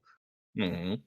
Taravangian has completely dropped his whole like dumb guy persona, which is funny because we know he actually is very dumb some days. But I was like, Yeah, some that's days not a I'm dumb. persona. That's just that's something he got to do. Yep. Does he just not come to meetings on those days? I maybe, yeah. It's like, I'm sorry, Taravangian is indisposed. He's sick? Yes, he's come down with a terrible case of the stupids. Yes, the terrible, terrible stupids. And Navani has to be like, yeah, it's such a shame that most of the best vetted military minds and young soldiers all died in a pointless civil war, huh? And Taravangian claps back instantly with like, do you really think that the Veden king would have joined your coalition? Hanavinar, the paranoid man who spent years playing his own high princes against each other? And Navani's like, damn it, he's got me there. No, that he probably would not have. And she's like, it might be easier to accept your goodwill, Your Majesty, if you hadn't tried to undermine my husband. And Taravangian's like, what could I do? He was going to fall, and I wanted to maintain the coalition. I love it how she's like, undermine is what she goes for. Not murder, but undermine. And he has to be like, do I need to point out all of the crimes your husband committed? Like, he's killed way more people than I've killed. I don't know that anyone knows about his hospitals where he murders tons of people for death rattles, so those numbers might be closer than he's leading us to believe. But I ordered the murder of a handful of tyrants, but I burned no cities. That's okay. That's kind of fair. And it's like, but then he walks around with a shirt saying, "Ask me about my blood bank." Yes, where we get blood and nothing else. To his credit, he owns it's like that's immaterial because I would have burned villages. I would do whatever it takes to make sure humanity survives. And I stand by my actions. Yeah, this is the scary thing. He genuinely is, and I think from what we've seen of him, it's like we know that this is true. Yeah. But also, it's like yeah, I haven't burned villages. I would have, but I haven't. Like my crimes aren't that heinous. I'm like, dude, you hired a children's choir, and then 5 minutes later, you tried to have them all killed. Yes, True. remember that children's choir I just told you to use? Kill them all. Wait, what? Yeah. It's like, what if we just had them stop singing? He's like, whatever. I like how it immediately goes to, like Data just said, it's like immediately goes to death. Like, I could just have them stop singing, sir. Do as I say! Yeah, he was just like, no, whatever. Just, like, I don't care. I'm busy. Just shut him up. Have the Yeah, ruling it's like- ones killed. Sir, those aren't the... Do as I say! Oh, good reference. But they're worried Taravangian might actually be working for the enemy. So that is the bigger concern right now. And so the meeting starts, and they've already sent around the proposal that we want to pursue this big initiative. We want to start a campaign to push the fused and the out of the Makabak region. Offensive, that's the word I was looking for, sorry. And of course, all of the people in that region, like Gox and the Amuli Prime and all these other people, they're like, oh, we think this is a great idea. We love this. We wholeheartedly support this proposal. And Navani's like, well, yeah, duh. Taravangian's going to oppose it, though. And we don't know what Queen Fen will think. Then Taravangian stands up and he's like, I think this is a wonderful idea. We support it wholeheartedly. And not only that, we're going to send 20,000 troops. Navani's like, wait, what? And yeah, not only is this not what she expected, but apparently Taravangian has been making excuses for months about why he can't send more troops. He doesn't have the people to send to help. So here's 20,000 troops out of nowhere. It's like, this is not suspicious at all. And then Fen is over here like, well, I'm really confused because I also agree. When was the last time all of us agreed on anything? And I love Gox is like, well, we usually vote for the lunch break. Usually. Yeah, but Gorks, you've got Lift in your corner. You're not an unbiased source. True. Yep. Oh, and also we've got the Mink. He wants a seat on the council for Herdaz. And Fen's like, I mean, Herdaz doesn't exist anymore, but I guess neither does Alethkar, so whatever. It's fine. I fucking love that logic. It's like, your country doesn't exist anymore. Well, the guy's in charge. Theirs doesn't really. All right, whatever. Why do I care? I've still got my country, bitches. Yeah. You Well, you guys helped me rebuild it and stuff. Well, yeah, thanks to Dalinar and Co. winning that battle. Yeah, she still has a country. So that's good. Details. The point is, I still have my country. Yeah. Do you guys have a country? I didn't think so. This is when Taramanju's got 2, that dickhead. he does. It's true. This is when Fen turns around and he's like, "Hey, Stormblessed. So the Windrunners are going to support us, right?" Oh, where's Stormblessed? Where's the hero of legend? He's like, oh yeah, he works in the hospital now. He what? And we find out these big meetings, usually at each of the Radiant Orders sends at least one representative to like be there for them. And also Lift is probably here somewhere, judging by the state of the snack table. But she's not. There's other edge dancers here to represent them. Normally, Kaladin would be leaning against a wall, looking like a storm cloud, but no longer. But Sigzil is here. He's the new High Marshal, or the new Company Lord. He is not the High Marshal, or he's just not promoted to the rank of High Marshal. I don't know. I don't know what a High Marshal is in terms of Alethi ranks. So, and Sigzil's like, "Oh, you'll have Windrunner support, Your Majesty." And she goes, "Good. Where's Stormblessed?" He goes, "Leave of absence. He was wounded recently." So apparently they haven't told the other countries that Kaladin has is stepping away from his leadership role in. I mean, if he was still going to be like a general, which is apparently what a lot of people assume, he would probably still be at the meeting. So maybe that's the confusion. I don't know. But I love, they're like, yeah, he got injured. And Fen's like, don't you guys regrow body parts? Like, what could possibly have happened to Kaladin? And he's just like, he's got a horrible medical condition called meeting with Moash. And everyone just goes, understandable. Yeah. And there's like, he had a different kind of wound, and she just grunts like, all right, whatever. But the problem comes back up. Fen says, hey, we need more Windrunners. And so they start a discussion like, what are we going to do about that? And Sigzil says, well, I've been talking to my Spren, and we have an idea. We should send an envoy of some kind to the Honor Spren. The Honor Spren can be a touchy group, not as carefree as our initial interactions with them led us to believe, which is a line I love because it's like, we met Syl and we were like, oh, Honor Spren are awesome. It turns out they're not all like Syl. Yeah. So Freena's the best. But so he explains it like, think of it this way. What if there was a kingdom that we wanted as an ally, but we betrayed them like 2 generations ago? Would we be surprised they didn't want to ally with us now? And they're like, but that was thousands of years ago. And he's like, well, yeah, but for them, like, they live a long time. It's not all that long ago from their perspective. The way they see it, we betrayed them and never even apologized. For lack of a better term, their honor was offended.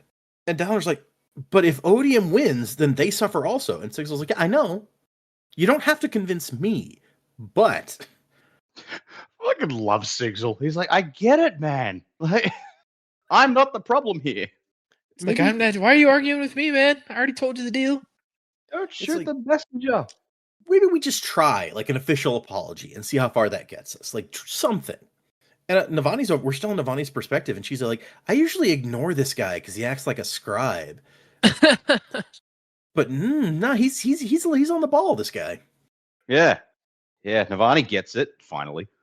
Apparently. And then she thinks it's because he's a man. And a soldier, but not an Ardent. So that's why I don't have any respect for him. No, okay, I get it. Rude. Jeez. The dude was a bridge slave, Navani. He can't help his circumstances. Yeah. Well, and she even thinks like, Navani, this is not a good look for you. Like for somebody who claims to be a patron of people who are thoughtful, like, come on, you're better than this. Oh, Navani, what are you doing yourself? You know you're better than this. I just love Sigzil is causing Navani this little crisis and has no idea. He will never know what he's done. Yeah. Sigzil's like, I'm doing a very good job. And Navani's like, man, this Sigzil guy's dumb. I don't think I trust him. I wonder about Sigzil's perspective. Like, he's now in charge of the Windrunners, but from his perspective, like, does Navani even know who he is? Or does he think they have, like, a great relationship? And yeah. He's like, oh, Brightness Navani. She must... think I'm so well qualified for this position. She's like, who is this again? Sigzil? Oh my gosh. And so they're like, well, what about you, Sigzil? Navani the Hick is the fucking funniest. I know, I just can't. I love science. Man. I wish my husband had trusted me with these gemstones. Oh my gosh. I need to go on mute. This is gonna be polarizing among our listeners, I'm guessing. Oh my gosh, isn't everything we do polarizing? Quite honestly, I mean, it shouldn't be. Nobody should be that polarizing. we said that our official stance was slavery is bad, and like half the people out there are like, "Well, I mean, come on." Hopefully not. No, yeah. Surely everybody can get really behind hope that that's not stance. the case. I hope everybody can get behind the stance that both slavery and murder are bad. Yeah, right. You would have hoped so. Yeah, we can only hope. But so they're like, "Hey, so Sigil, can we send you?" And he's like, "I think it would be a bad idea to send a Windrunner because basically our Honor Spren are acting against what the Honor Spren want to do. They're like outlaws almost. Yeah. So probably not one of us. But maybe other Radiants, especially ones that the Honor Spren respect, or especially ones whose like most of that group of Spren approves of what is happening." And yes, it's like, well, that rules me out. The other Ink Spren are opposed to what Ivory and I are doing. And Renarin is a special circumstance. We probably don't want to send him either. I like she doesn't even give Renarin the chance to say anything. She's like, yeah, we probably don't want to send him. He's like, yeah, no, I guess I'm not going. Nobody cares what Yamcha thinks. I like the idea of Renarin as Yamcha, but with the way they treat him, I can see it. It's like, as her friend, possibly bestie, I would say, that's a good moment. If you're done picking on Yamcha, never! And so, but My nipples! Sorry. Had to throw the that one in there. cultivation Spren have been on board with the new Radiance, so maybe we send an Edge Dancer. And Lift's like, yeah, I'll go. And they're like, Maybe not not. you. Maybe not the teenager that eats. It's like, And you're she's- like the absolute worst possible ambassador. Yeah. She's like, no, Have it'll any- be great. Wendell's famous over there because he figured out how chairs work. Oh, Lift. That one, Oh, God. that one I'll give her. That was funny. Yeah. So Also- I do think lift is best in like the smaller doses. Yeah. I do wonder, like, do they actually explain to them, like, oh, I don't absorb Stormlight the same way. I gotta eat stuff. I wonder that too. Yeah. And so, yeah, Navani's like, Lift is enthusiastic, but she's Lift. So Downer goes, but you're the best with healing, Lift. We need you here to heal people. But there's Godeki, another Edge Dancer. He's like, I'll go. I've got experience. He used to be an Ardent, so he's got experience like in social, I guess, diplomatic type situations. I feel like this guy has come up a lot in this book. Like we haven't seen him before this book. Yeah. He was in the battle at the start, and now he's like on board for this mission. I'm just like, okay, you're either secretly being set to be a new main character, or you're gonna die a horrible death. And I Or don't you're know. gonna be a secret bad guy. Oh, I- that's true too. We just didn't know any Edge Dancers before, except for Lift. So I guess Yeah. we're starting Yeah. to meet some I more. find his background interesting, though. I wish they'd go into that a bit more. That he was an Ardent. Mhm. It's like, Yeah. how many Ardents have now joined the Radiance? Because I feel like that's like, if they are technically slaves, like, what does that mean? Like, do they gain Yeah. freedom from the Ardency because they become Radiance? Like, what is that? That's yeah. a good point. It's like that's a whole dynamic, which is like, ooh, there's a lot of potential story here. Yeah, it says he'd once been an Ardent. So yeah, I guess he's Right. not an Ardent. You got to think about that too. It's like, if you were an Ardent and then you become a Radiant, like, is the church just signing off on, like, okay, yeah, you don't have to be an Ardent anymore because we need people? Or like, It's like- because the church is kind of opposed to Dalinar. Well, yeah, but also like the church has had cast the Radiants as bad guys for Right. centuries. So Yeah. yeah. Maybe they cast the Ardents that are become Radiant out because of that. I don't know. It's like They're like, you're out of here. He goes into battle instead of summoning a shard blade. He like his Spren manifests as a book and he just beats people with it. Yeah. Richard! Feel the power go! of Athenia! Bang! Go, Richard! Form of a book. And then Shallan is like, Adolin and I should be in charge. Cryptics and Honor Spren don't get along, but I'm still a good choice. Because we got a High Prince and a Radiant wife and his Radiant wife, so like that looks like we're sending important people on this thing. Also, I want to go back to Shadesmar because I'm Shallan. Well, Shallan had instructions from the Ghostbloods to go to the capital or whatever of the Honor Right. Spren. So yeah. She's got her own reasons. And Dalinar's like, that's great. And we'll send a Truth Watcher, not Renarin, and a Stoneward. That'll be great. Set a Truth Watcher, not Renard. Yeah. And Sigil's Spren agrees that this is good. This is a good start. Apologize for the past. Promise to do better. Explain how dire the situation is. And maybe if the Stormfather talks to them on our behalf, and Dalinor's like, I'll see what I can do. He can be difficult. Yeah. Until the whole Restories issue comes up when Understatement. they're in the capital city, then that'll create some hubbub, I'm sure. Right? I do feel like we sort of glazed over Shallan's like, yeah, they're like cryptics, but I'm gonna go anyway. It's like, okay. Yeah. Hey, what? She's like, I'm still a good choice. And no one debates this. They're like, all right. Yeah. Yeah, she It's like, gives she just says I'm a good choice and does not actually give a reason as to why. And everyone's like, yeah, that's cool. Yeah, cool. And so after everyone, they agreed on two things at the meeting unanimously. This is the best meeting we've ever had. And we move on to later that day. I love the note that Navani has to make the rounds doing like the diplomacy, social graces sort of thing that a monarch has to do. Dalinar doesn't intentionally ignore social responsibilities like Gavilar. He just doesn't notice them. And because he's like the consummate soldier, everyone just kind of accepts that. Like, him. Like, it totally makes sense and nobody's upset about it. He's the Blackthorn. He's so quirky. And then we end the chapter with the two of them talking, and there's some talk about Taravangian. We're worried about that. And Dalinar's got this whole thing where he's like, I'm never going to let somebody do what I let Sadeas do to me on the Shattered Plains. That's not happening again. I'm not going to be that naive ever again. Famous last words. Yeah, right.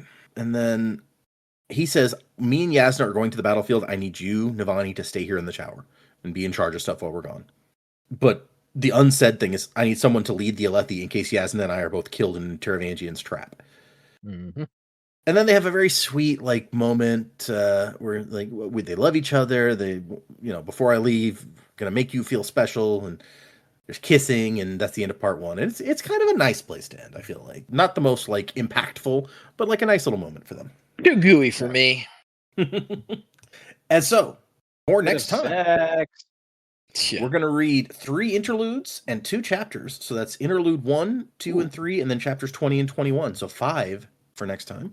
And Who are our interlude characters? our interlude perspectives are Sylphrena, Hell yeah. Ooh.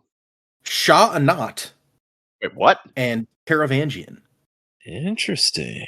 Wait, hang on. Isn't this like the Venli and Eshonai flashback book? Where are they? This is a great question. We Oh, have wait, not no, seen any flashbacks. Like flashbacks are not part of the They're not part of the interludes, but interludes. Sorry, yes. we haven't seen like flashbacks yet. Yeah, we haven't had any at all. Yeah. Weird. And Part then 2, flashbacks coming. chapter 20 is called The Unseen Court, and chapter 21 is called The Seething Knot. The Seething Knot. Yeah, That sounds KNOT. So, so yeah, predicaments. What do you guys think? Where are we going? What's going to happen? It seems like a lot's going to happen. I got no idea what. Yeah. Yeah, I don't. So we got all our major players are heading off to go do their things. I really do. I don't know if we're gonna see him, but I want to see the Mad Herald. I think that's like maybe he'll show up with Dalinar and Yasna's plot, which would be really cool. But yeah, it happens sometimes at the end of the part. It's just like, oh, now we've got all these disparate plot threads. We're setting them all up. I don't know what's going to happen in each of them. I think the one I'm most looking forward to is like this going to see. We're going to go into the cognitive realm. We're going to meet with the Spren, and we'll have Shallan's little side plot of trying to please the Ghost Bloods in that, because we feel like the Ghost Bloods are sort of ramping up a bit in this book. But like we're going to get to the heart of the matter where we're going to deal with whatever, like however the Spren feel about the betrayal of humanity, the betrayal of the Radiance. This isn't really a prediction. It's just like I'm really excited to see this, because I don't really have a prediction this week. I'm just like, this is going to be so cool, and I can't wait. Yeah, if we're going to be addressing, because all of the Spren seem to feel a way about that, right? And it's hard to blame them after seeing what happened to those Spren on the other side. But yeah, and this is something that has been hanging over us the entire series for years, in universe and out of universe. This is something that has been like casting a shadow over the entire narrative. So it's like, oh, okay, we're gonna get some answers here, and I love it. Oh, I'm here for it. Let's go. Who was the boat captain that we met last book? Notum? Notum, yeah. Yeah, I get the feeling like maybe we'll charter his boat again. Maybe we'll see him again. He'll just be like, yeah, I'm not really meant to go there. It's like, dude, we need a hand, and you are literally the only person we know in here who isn't that weird. like It's true. Elantris dude. He was a decent dude. Yeah. Yeah, I'm just excited to go back to Shadesmar in general, and we know Shallan and Adolin are both going, which means that like life-size Pattern will be hanging around again, and Adolin's sword. Oh, So, cool. Yeah. You know, and we'll get to see these others. Like, I don't know that we've seen an Edge Dancer Spren on the other side, or a Truth Watcher one, or a Stone Ward one. So we're gonna see some interesting stuff, and I'm excited for that. Yeah, they got their own little mini crew going on, and we're gonna like meet like this. We're gonna have a colorful cast of characters. Like, I'm expecting some of them will probably die horribly. As happens, you know. What can you do? Yeah. It's like, so we've got 5 people and their Spren, 10 characters in this one small side plot group. Well, we're gonna have to cut the numbers down. Although I'm going to show you guys Dak. You guys don't have the U.S. version, so but Joe may have seen this. This is the cover of Rhythm of War for the U.S. version. Where's our chat? And it is Shallan in Shadesmar, and I've always thought that it looks very cool. And you can kind of see like the sea of beads in the background and stuff. Ooh. I don't think I realized that's what that was portraying. That's interesting. Oh. Ooh. Okay. Cool. The UK version that you guys have, I guess, is like the 2 covers. One is, I guess, Shallan with her shard blade, and one is Adolin standing there, which those are also cool, but I kind of like this image. Yeah, that looks like it would be. That looks like it would be Shallan. I don't have the second one on me. Geez, she got like Sephiroth's sword or something. Like, it's kind of crazy long on the cover of the UK one. Hold on a second. I'm looking for the full image of. There we go. Because when the cover image wraps around to the back, and that was only the front. But when you see both parts of the image, you can see Adolin is there also, and a kind of a cool structure in the background of the Adolin side of things. Let me paste that in here. Interesting that for both editions, that's like Shallan is the cover character. That is interesting. Like that speaks to, okay, this might be narratively like one of the main plots. Like, I guess that's a dumb thing to say. It's Shallan and Adolin. They're 2 of the main characters, of course. Disregard me. It's been a big week. Well, Yasna was on the U.S. cover of the last book. I don't remember what did the Oathbringer covers look like in the UK. I don't remember.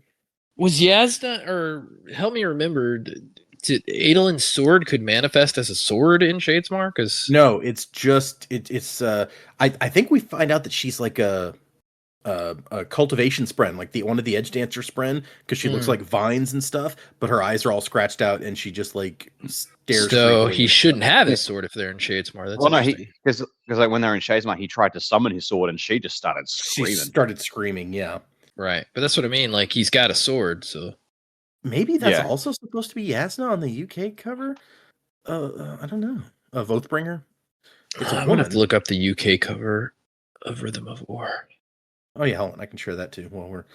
But yeah, so here's the one that they have in the wiki as the Oathbringer UK cover. I'm like, maybe that's Yasna. I don't know. Yeah, I don't know. I can't really tell. It feels almost like it's more. To me, it looks more like it's a veil or something. But yeah, here is for Joe the first, because it's divided into 2. But the first Rhythm of War UK cover, and then the. Oh yeah, her sword is weird and super long. Where did I put? Here's the second one. So yeah, you can find these covers out on the Wikipedia, y'all. If we're digging into it, but they're I've always liked the style of the UK covers, like the consistency between all the Cosmere books of like this color styling, but you do miss some of like the interesting detail on some of these American covers. Yeah. I mean, I guess I'm just gonna go reach for like overarching predicaments. I think the invasion of Urithiru is going to happen. I think that's going to be a big problem for our heroes. I don't know what exactly it's going to look like, who's going to end up winning, but I think it's going to be a big issue, because I feel like, you know, they had a victory over Odium at the end of the last book, even though there were some downturns like losing a Lethkar, all that stuff. I do feel like El-Hakar's death, at the same time they had like a victory. Yeah, and we ended on a victory at least. Yeah, right. And you know, we wanted more Shadesmar in the last book, so I'm really hoping that like the majority of this book from those other characters is Shadesmar. I hope like we get a lot of Shadesmar action all the time. That'd be real cool, especially with seeing through the eyes of Shallan, who is like a person that's curious, investigative. Maybe get a lot of nice detail and fun stuff from Shadesmar. I think that would be real fun. So I'm hoping that happens. Yeah. Other than that, nothing super specific jumping out at me. I do want to see kind of like how the Fused plan is like coming together and formulating, because I feel like there's a lot of that we don't know. I'm excited to get a Syl perspective and see like what that is. Hopefully it's it's got some substance to it. Hopefully it's not like, look, I'm putting rats in boots. That wouldn't be a super interesting read. But yeah, so I'm excited to keep going. All right. Honestly, I think I would read a Syl perspective that was her trying to lure a rat into Kaladin's boot. That could be fun. I guess, but like, come on, it's our first Syl perspective. We want to get some good stuff. Fair, yeah. All right. Well, let's do some emails, y'all. These are predictions that make sense at this point. We don't have all that much information to go on, and we've always had a little trouble in Stormlight coming out with some craziness. But I think we've got some good ideas. Let's do some emails. I was going to mention to you guys, we started doing on Don't Gaslight Me, Jesus, as more news, and they've already made their first casting announcement for the Dungeon Crawler Carl TV show. I was like, we're going to start doing... Fast. I know, right? We're going to start doing a segment of like TV show news when there is new TV show news. So as we progress with the Cosmere stuff, the Mistborn and Stormlight, maybe we should integrate something like that. We don't have anything big at the moment. But I see Matt Dinman post often. It's like, this person's been cast as this. I'm like, okay. Yep. So once that starts happening on this end, who knows how long it'll take, then we might do some of the same. All right. Let's look at a few emails. This one has a review attached, so get ready for that, Joe. Mm-hmm. This one is from Cyphix. It says, Hi, Hi, Dak, Joe, Jamie, Data. Longtime listener here. I've been listening to you guys since 2021, which is a little crazy when I think about it. And I'm about to head off to college in a couple of months. I thought I'd email to say I appreciate all the work you guys do putting out an episode each week. There have been countless Monday mornings before school when the only thing I could look forward to was a new episode of the podcast. When I started listening, none of my friends were reading Sanderson, so it's been really fun seeing your journey through the Cosmere, especially when someone has a different take on something than I did. Keep up the great work. Wasing to the time of next. Cyphix. Haha, I'm Syl. P.S. I'm listening on Podbean and finally got around to rating it on Spotify, and they attached their 5-star rating. Wow. Listening, it sounds like since middle school if you are in the U.S., so that's quite a journey you've come through with us. I didn't even, when it's 2021, I was like, oh, that's not that long. Oh, gosh, yeah. Yeah, that's 5 years ago, dude. Yeah. Yeah, that's wild. Cyphix, man, what a journey you've been with us on through these years. I love our good friend Waxilium Ladrian. So I'm gonna make you a coin shot. Nice. Coin shot's a good one. That's you see that. It's classic. It's classic. Yeah, that's the way to put it. So thank you for the email, Cyphix. Let's do this one. It's from Jenny. It's the title is Doug. I'm now midway through your Warbreaker episodes, and I love the Doug references. That's true. I was slipping some Doug stuff in there before you guys knew. Yeah, I don't even know what you're talking about with the Doug stuff in Warbreaker. That was so long ago. I started Sanderson with Tress of the Emerald Sea, so I'm really looking forward to that part of the podcast. But I know I still have a long way to go. I'm really interested to see if the crew picked up on any of the spore references in some of the past books, like the rock-growing guy in Mistborn Era 2. Yeah, I mean, we did that before we knew about spores, so... Yep, yeah. We absolutely did not. Did not. I didn't start Sanderson with any purpose, so my reading order was kind of funky. Tress, Frugal Wizard, Sunlit Man, Stormlight, Warbreaker, Dawnshard, and then I read along with you guys starting with Mistborn. That is a wild order to have done. That is strange, especially because, like, no Yumi? Like, what that was interesting to me, too, yeah. Like, it sounds like you started with the secret projects, but just didn't do Yumi? I feel like Yumi seems to be the one I hear the least about. I think Data said that was, like, his favorite of the secret projects, right, Data? I don't remember. But it's like, because... What I said. Like, I try and avoid spoilers and stuff, but I read TV tropes a lot, and I feel like I'll see in such and such of the Stormlight Archive or Trust the Emerald Sea or Sunlit Man. I'll just go no, skip. But I never see Yumi crop up on any of that sort of stuff. Interesting. So I've seen covers of Yumi in the bookstores that I thought looked really cool, but yeah, Yumi and Tress were definitely my top two of the original four. Yeah, I They've do, expanded. and yeah, the only thing I know about Sunlit Man is apparently that's a controversial one. Again, I've seen people say that online. I'm just like, skip. Don't read anything. Good call. Yeah. We're gonna It's see. it's not good when I'm on Instagram looking at our page and then the algorithm starts feeding me like Sanderson stuff. I'm like, crap. Yeah. The reading order for Sunlit Man is definitely it is almost when do you read Secret History levels of controversial about when to read Sunlit Man. Interesting. Wow. And I've gotten questions in emails and on our Discord several times, like, have you decided when you're going to read Sunlit Man yet? And I'm like, we're not there yet. I don't have to deal with figuring that out exactly just Oh, yet. so you don't know when we're going to read? Not for sure yet. Okay. It's up in the air still. Yeah, it's and it's interesting because in the fandom with Secret History, at least in the beginning, there was a big argument that, like, the majority of people like read it after Bands of Mourning. That's when it was published. That's when Brandon says you should read it. You should read it after Bands of Mourning. I feel like since then there have been a lot more people moving over to the side of, well, after Hero of Ages is not a bad time to read it, especially if you're not going to read those other ones for a while, which was why I put it where I did. We read it after Hero of Ages because we weren't going to read those other Mistborn books for a while. With Sunlit Man, the popular position is not the one that, like, Brandon published it where he did. It comes if we were going in publication order, it would be like between Rhythm of War and Wind and Truth. That's when Brandon published it. That's, if you were reading what you would call like Brandon's order, that's when you would read it. A very popular fan opinion is no, put it after Wind and Truth. Interesting. It was interesting to me to see so many people use the argument of, no, Brandon says you should read Secret History after Bands of Mourning. You shouldn't do it any other place. And that's publication order. That's when to do it. And I feel like that's those same people are like, well, no, you shouldn't read Sunlit Man in that order. And so, I don't know. Maybe that's just the way that it seemed to me from the things I've read. But I felt very much like people are like, well, no, my previous argument doesn't work in this case. So I'm going to argue the other side.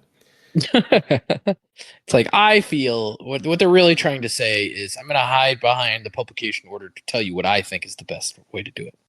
That's maybe, yeah, could be. My reading order is based on vibes. Yeah, here's the vibe. But yeah, so that was a wild order to have done, and I hope I mean, clearly Jenny's been listening to us for a while, has read all these books, so she's enjoyed it. Good on you. Yeah. Well, all right, here's the real question. Do you read Chronicles of Narnia in publication order or in the like reformatted order? I've never read Chronicles of Narnia. Oh, I thought you had. No. They're easy reads because they're like meant for kids. They're for a younger audience, yeah. I think I only ever read Lion, Witch, and the Wardrobe. I don't think I've never even read that one. That and The Silver Chair are probably the best ones in my opinion. Well, and maybe Voyage of the Dawn Treader is good. Yeah, I have read Voyage of the Dawn Treader. Yeah, that one's good too. I think Silver Chair, in my opinion, is slightly better. Interesting. Yeah, okay. Okay. I just remember like they did the first two movies, and I actually remember like really liking the movie Prince Caspian. And then they they couldn't get enough Prince Caspian so well at the box office, so they sold it to another studio. They produced Dawn Treader, which wasn't great. And then the movie franchise just died after that. I'm like, oh damn. Just died. It was right in the middle of like a lot of books being made into films when they were kind of like one of the first ones after the Harry Potter franchise hit big in film. They tried to capitalize on that, and I just don't think when it was produced well. I think it would be much better as a series, but doubt it will be made into one. Yeah, I thought the first movie was good, and I remember liking Reepicheep in Prince Caspian. Old Reepicheep. Yeah. They're making a series now. Like Greta Gerwig, like Little Women, Barbie is in charge. Who's producing it? Paramount or HBO? Like who's making it? Well, I guess Paramount's. Of course, Paramount is buying HBO, so Time Warner. I think it might be Netflix. I'll have to double check that. Yeah. Netflix Chronicles of Narnia franchise updates from April 2025. So I guess they've been working on it for a while. I don't see much recent about it. Yeah. How do you feel, Data? Have you been keeping up with the live action Avatar Airbender stuff? Do you like it? Do you not like it? I dropped Netflix a while ago, so I have not seen any of it. Okay. We've been debating watching season 2. I just haven't been enthused about it. I've heard horrible things about season 2, but I heard good things about Oh. season 1, so I don't know. Interesting. I didn't mind season 1, but like I'm not rushing to go back into season 2, so we'll see. And things like it's a show, but you know what? There's already an Avatar show telling the same story that's already perfect. So Yep. Yeah, you can't get much better than the original. So yeah, Yeah. I am hanging out for very that good. animated movie when it drops, though. The Avatar Aang movie. oh yeah, I think it is already out here on Yeah. Paramount Plus. It came out on Paramount Plus. I don't have Paramount Plus And- though. Yeah, no, I don't think that streaming service exists down here. I need to figure out one, Yeah. what it's on, two, if I have it, two, if I want to get that service, or if Well- I watch it at someone else's house or something else. When if Paramount's acquiring Time Warner, I wonder if all of their stuff will Will end go up on the together. HBO Max Mm. streaming Yeah, service. maybe. I In which watched it. case- Yeah, I don't have the service that has those because we're watching House of the Dragon, but we're doing that at a friend's house because we don't have that service. Right. Makes sense. Yeah, I watched the Avatar movie. I have issues with it. I think that the plot is extremely generic, like the most generic MacGuffin plot that you could think of, but with Avatar characters. And it bothers me what they did with the voice actors, where they're like, we're recasting the voice actors because they said we want people who more closely match the ethnicity of the characters. And I'm like, but the Water Tribe is not a real ethnicity. Like, why? What are we doing there? And I feel like they kind of did the original actors dirty. I mean, I get representation, but yeah, you're talking about fictional characters that weren't originally Yeah. represented in that way. Yeah, Some of them have come out and been like, yeah, I wasn't even approached about this project. And so I feel like it annoys me.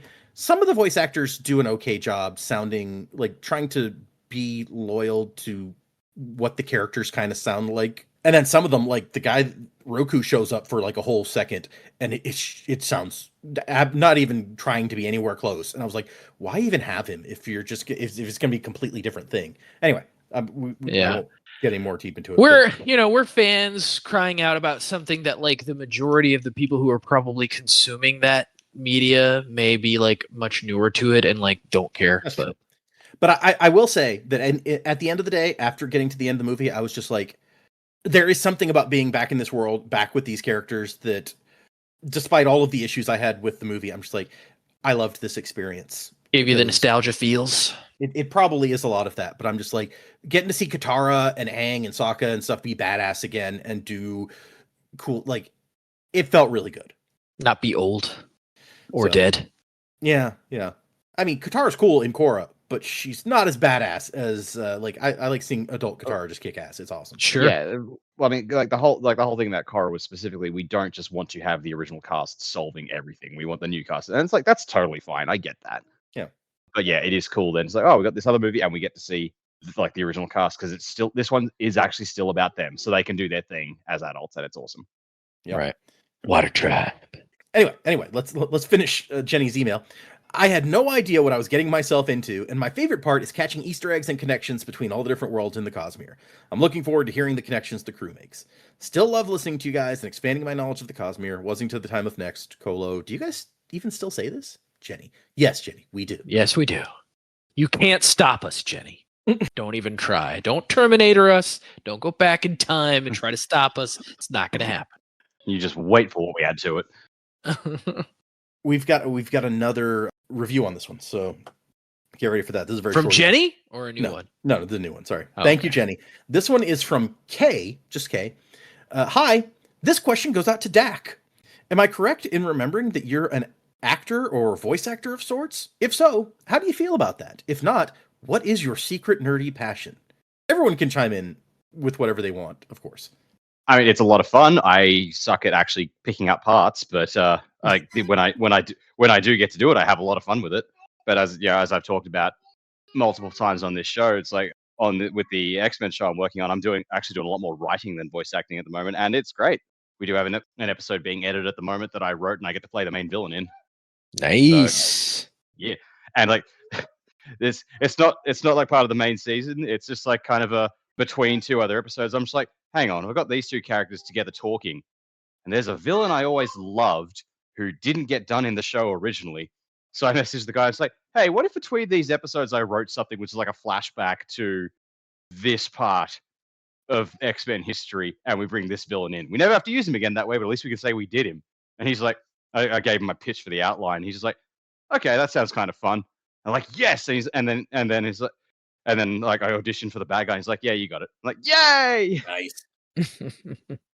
Oh, that's Look nice. at me See? dancing around spoilers. Dancy. I was like, you're very clearly avoiding some spoilers there. Yeah, nicely done. By the way, I never got around to sending a screenshot of my 5-star review on Pocket Casts, so here's a 5-star. And also, Pocket it Casts. lists what I put on Patreon before the Sander Lynch as a thing on there. Also, they left a 5-star review for that. So there you go. Nice. Best to you all, and to the cups from Kay. To the cups. Yeah. Hey, Kay. You remind me of Tommy Lee Jones's character in Men in Black, who reminds me of Clubs. So I'm gonna make you a smoker. Interesting. I hadn't thought of not gonna. He's like an old ornery guy. I can kind of, but that's kind of just Tommy Lee Jones. That's what I'm Like, saying. that's any Tommy Lee Jones character. Yeah, I'm not so- saying specifically Kay. I'm saying Kay reminded me of Tommy Lee Jones. That reminded me of Clubs. Okay, fair. Let's see. Let's do one more super short email just to clear some space in our box here. We got a whole bunch. This one is from Alshad, who we heard from several times before. Hi, DJ, D&J. In episode 289, Dak mentioned that you're going to get someone saying Moash did nothing wrong. This is that email. Oh no. Moash was told to do nothing to Elhokar, and boy, did he do that wrong. That's it for me today. Wasn't to the time of next. Oh, I quote. get it. That's a Yeah. good joke. Yeah. Waka waka. Yeah, I was concerned there for a moment. What's that meme? It's like they had us in the first half. Not gonna lie. Yep. Yeah. This is that Oh. email. I was like, oh no. I felt the bottom drop out of my stomach. It's like, oh, here we go. Okay, I said that was the last one, but we have to do this other really short one because I love it. It is from Addison, and it's called Moash the Drama Queen. Hi, DJ, JD. Longtime listener, first time caller. I started listening when I was on paternity leave with my second child, and by the time you read this, she'll already be 5. Ah, man.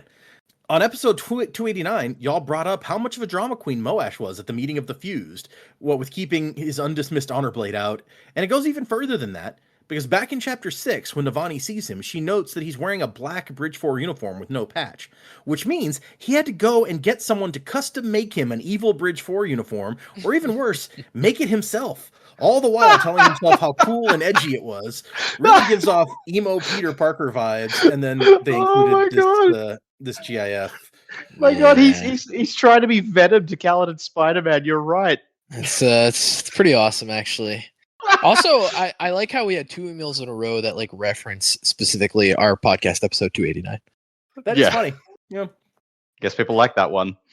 So yeah. I hadn't put that together, but you're right. Like he had to go Yeah. get the fuse, like one of the fuse or one of the singers, or whichever the various systems are. It's like you need to make me this, and they've made it, and he's just gone. Well, that's clearly not correct. You need to redo it because you Yeah. know, like they just be like, "What you're describing a uniform to us from memory?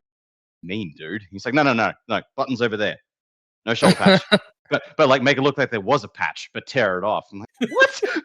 Yeah, he's this is giving me the goofy vibes for Spider-Man 3 like they were talking about, just like Venom just walking down the street pointing at women, confusing them.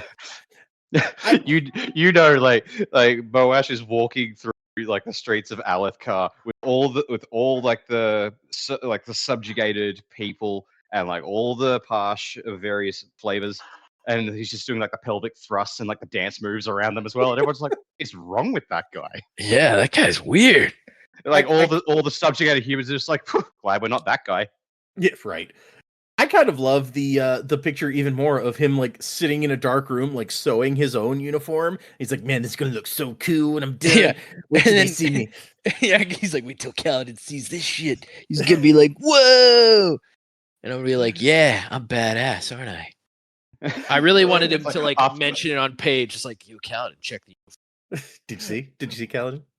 But it's like after that battle at the start of the book, like like an unwritten scene was just like Leshry walks in on Moash pouting. It's like, oh, what now? It's like, you didn't even mention the uniform. Kaladin didn't mention my uniform. He Well, doesn't sure. care. Hey, Odium, can you take my pain about him not caring about my uniform? How do I make him notice me, Ashley? Take my pain, man. Odium's like, oh god, this guy again. Yeah. It's like, here Oh, comes suckle man. at the morphine teeth that is odium. Wow. Yeah. Okay. God. Wow. That's a picture. All right. That's a good place to wrap up for the day. Yeah, Moash sucking on old odium's boob. It's all good. Thank you, emailers. If anyone wants to send us an email, the address is thesanderlanch@gmail.com. Find us on Instagram and Facebook and Patreon, where I'm sorry, y'all, it's been like 3 weeks and I didn't get into reading. I guess I just needed a break from the Patreon for a little bit. So after we finished the last book, it's been like 3 weeks and no new updates. I am working to get one out this week, and I'm sorry for those of you who are subscribing and have not gotten anything new. That's on me. So it will be coming. Hopefully by the time this episode is out, you will see it. Although I said that in the last episode and it did not make it. So I'm working on it. I'm sorry, y'all. But join our Patreon if you want to hear me reacting as I read Sanderson stuff for the first time. And it should be Dragonsteel Prime that is going up now. So check that out. But thanks, everybody. We appreciate all of you. Remember, we are doing 5 chapters for next time. That's 3 interludes and 2 chapters. So interlude 1 through chapter 21. We're heading into part 2, which has some of my favorite epigraphs of this book, maybe, if I'm remembering correctly. So we'll get into it. That's 5 chapters for next time. Music by Miracle of Sound. And Wussing to the Time of Next. Colo, P.S. Fasher. Crabs ahoy! To the coast. Crabs ahoy! burden that is shared is much easier to bear. We will not fall to despair this darkest day. Whatever comes our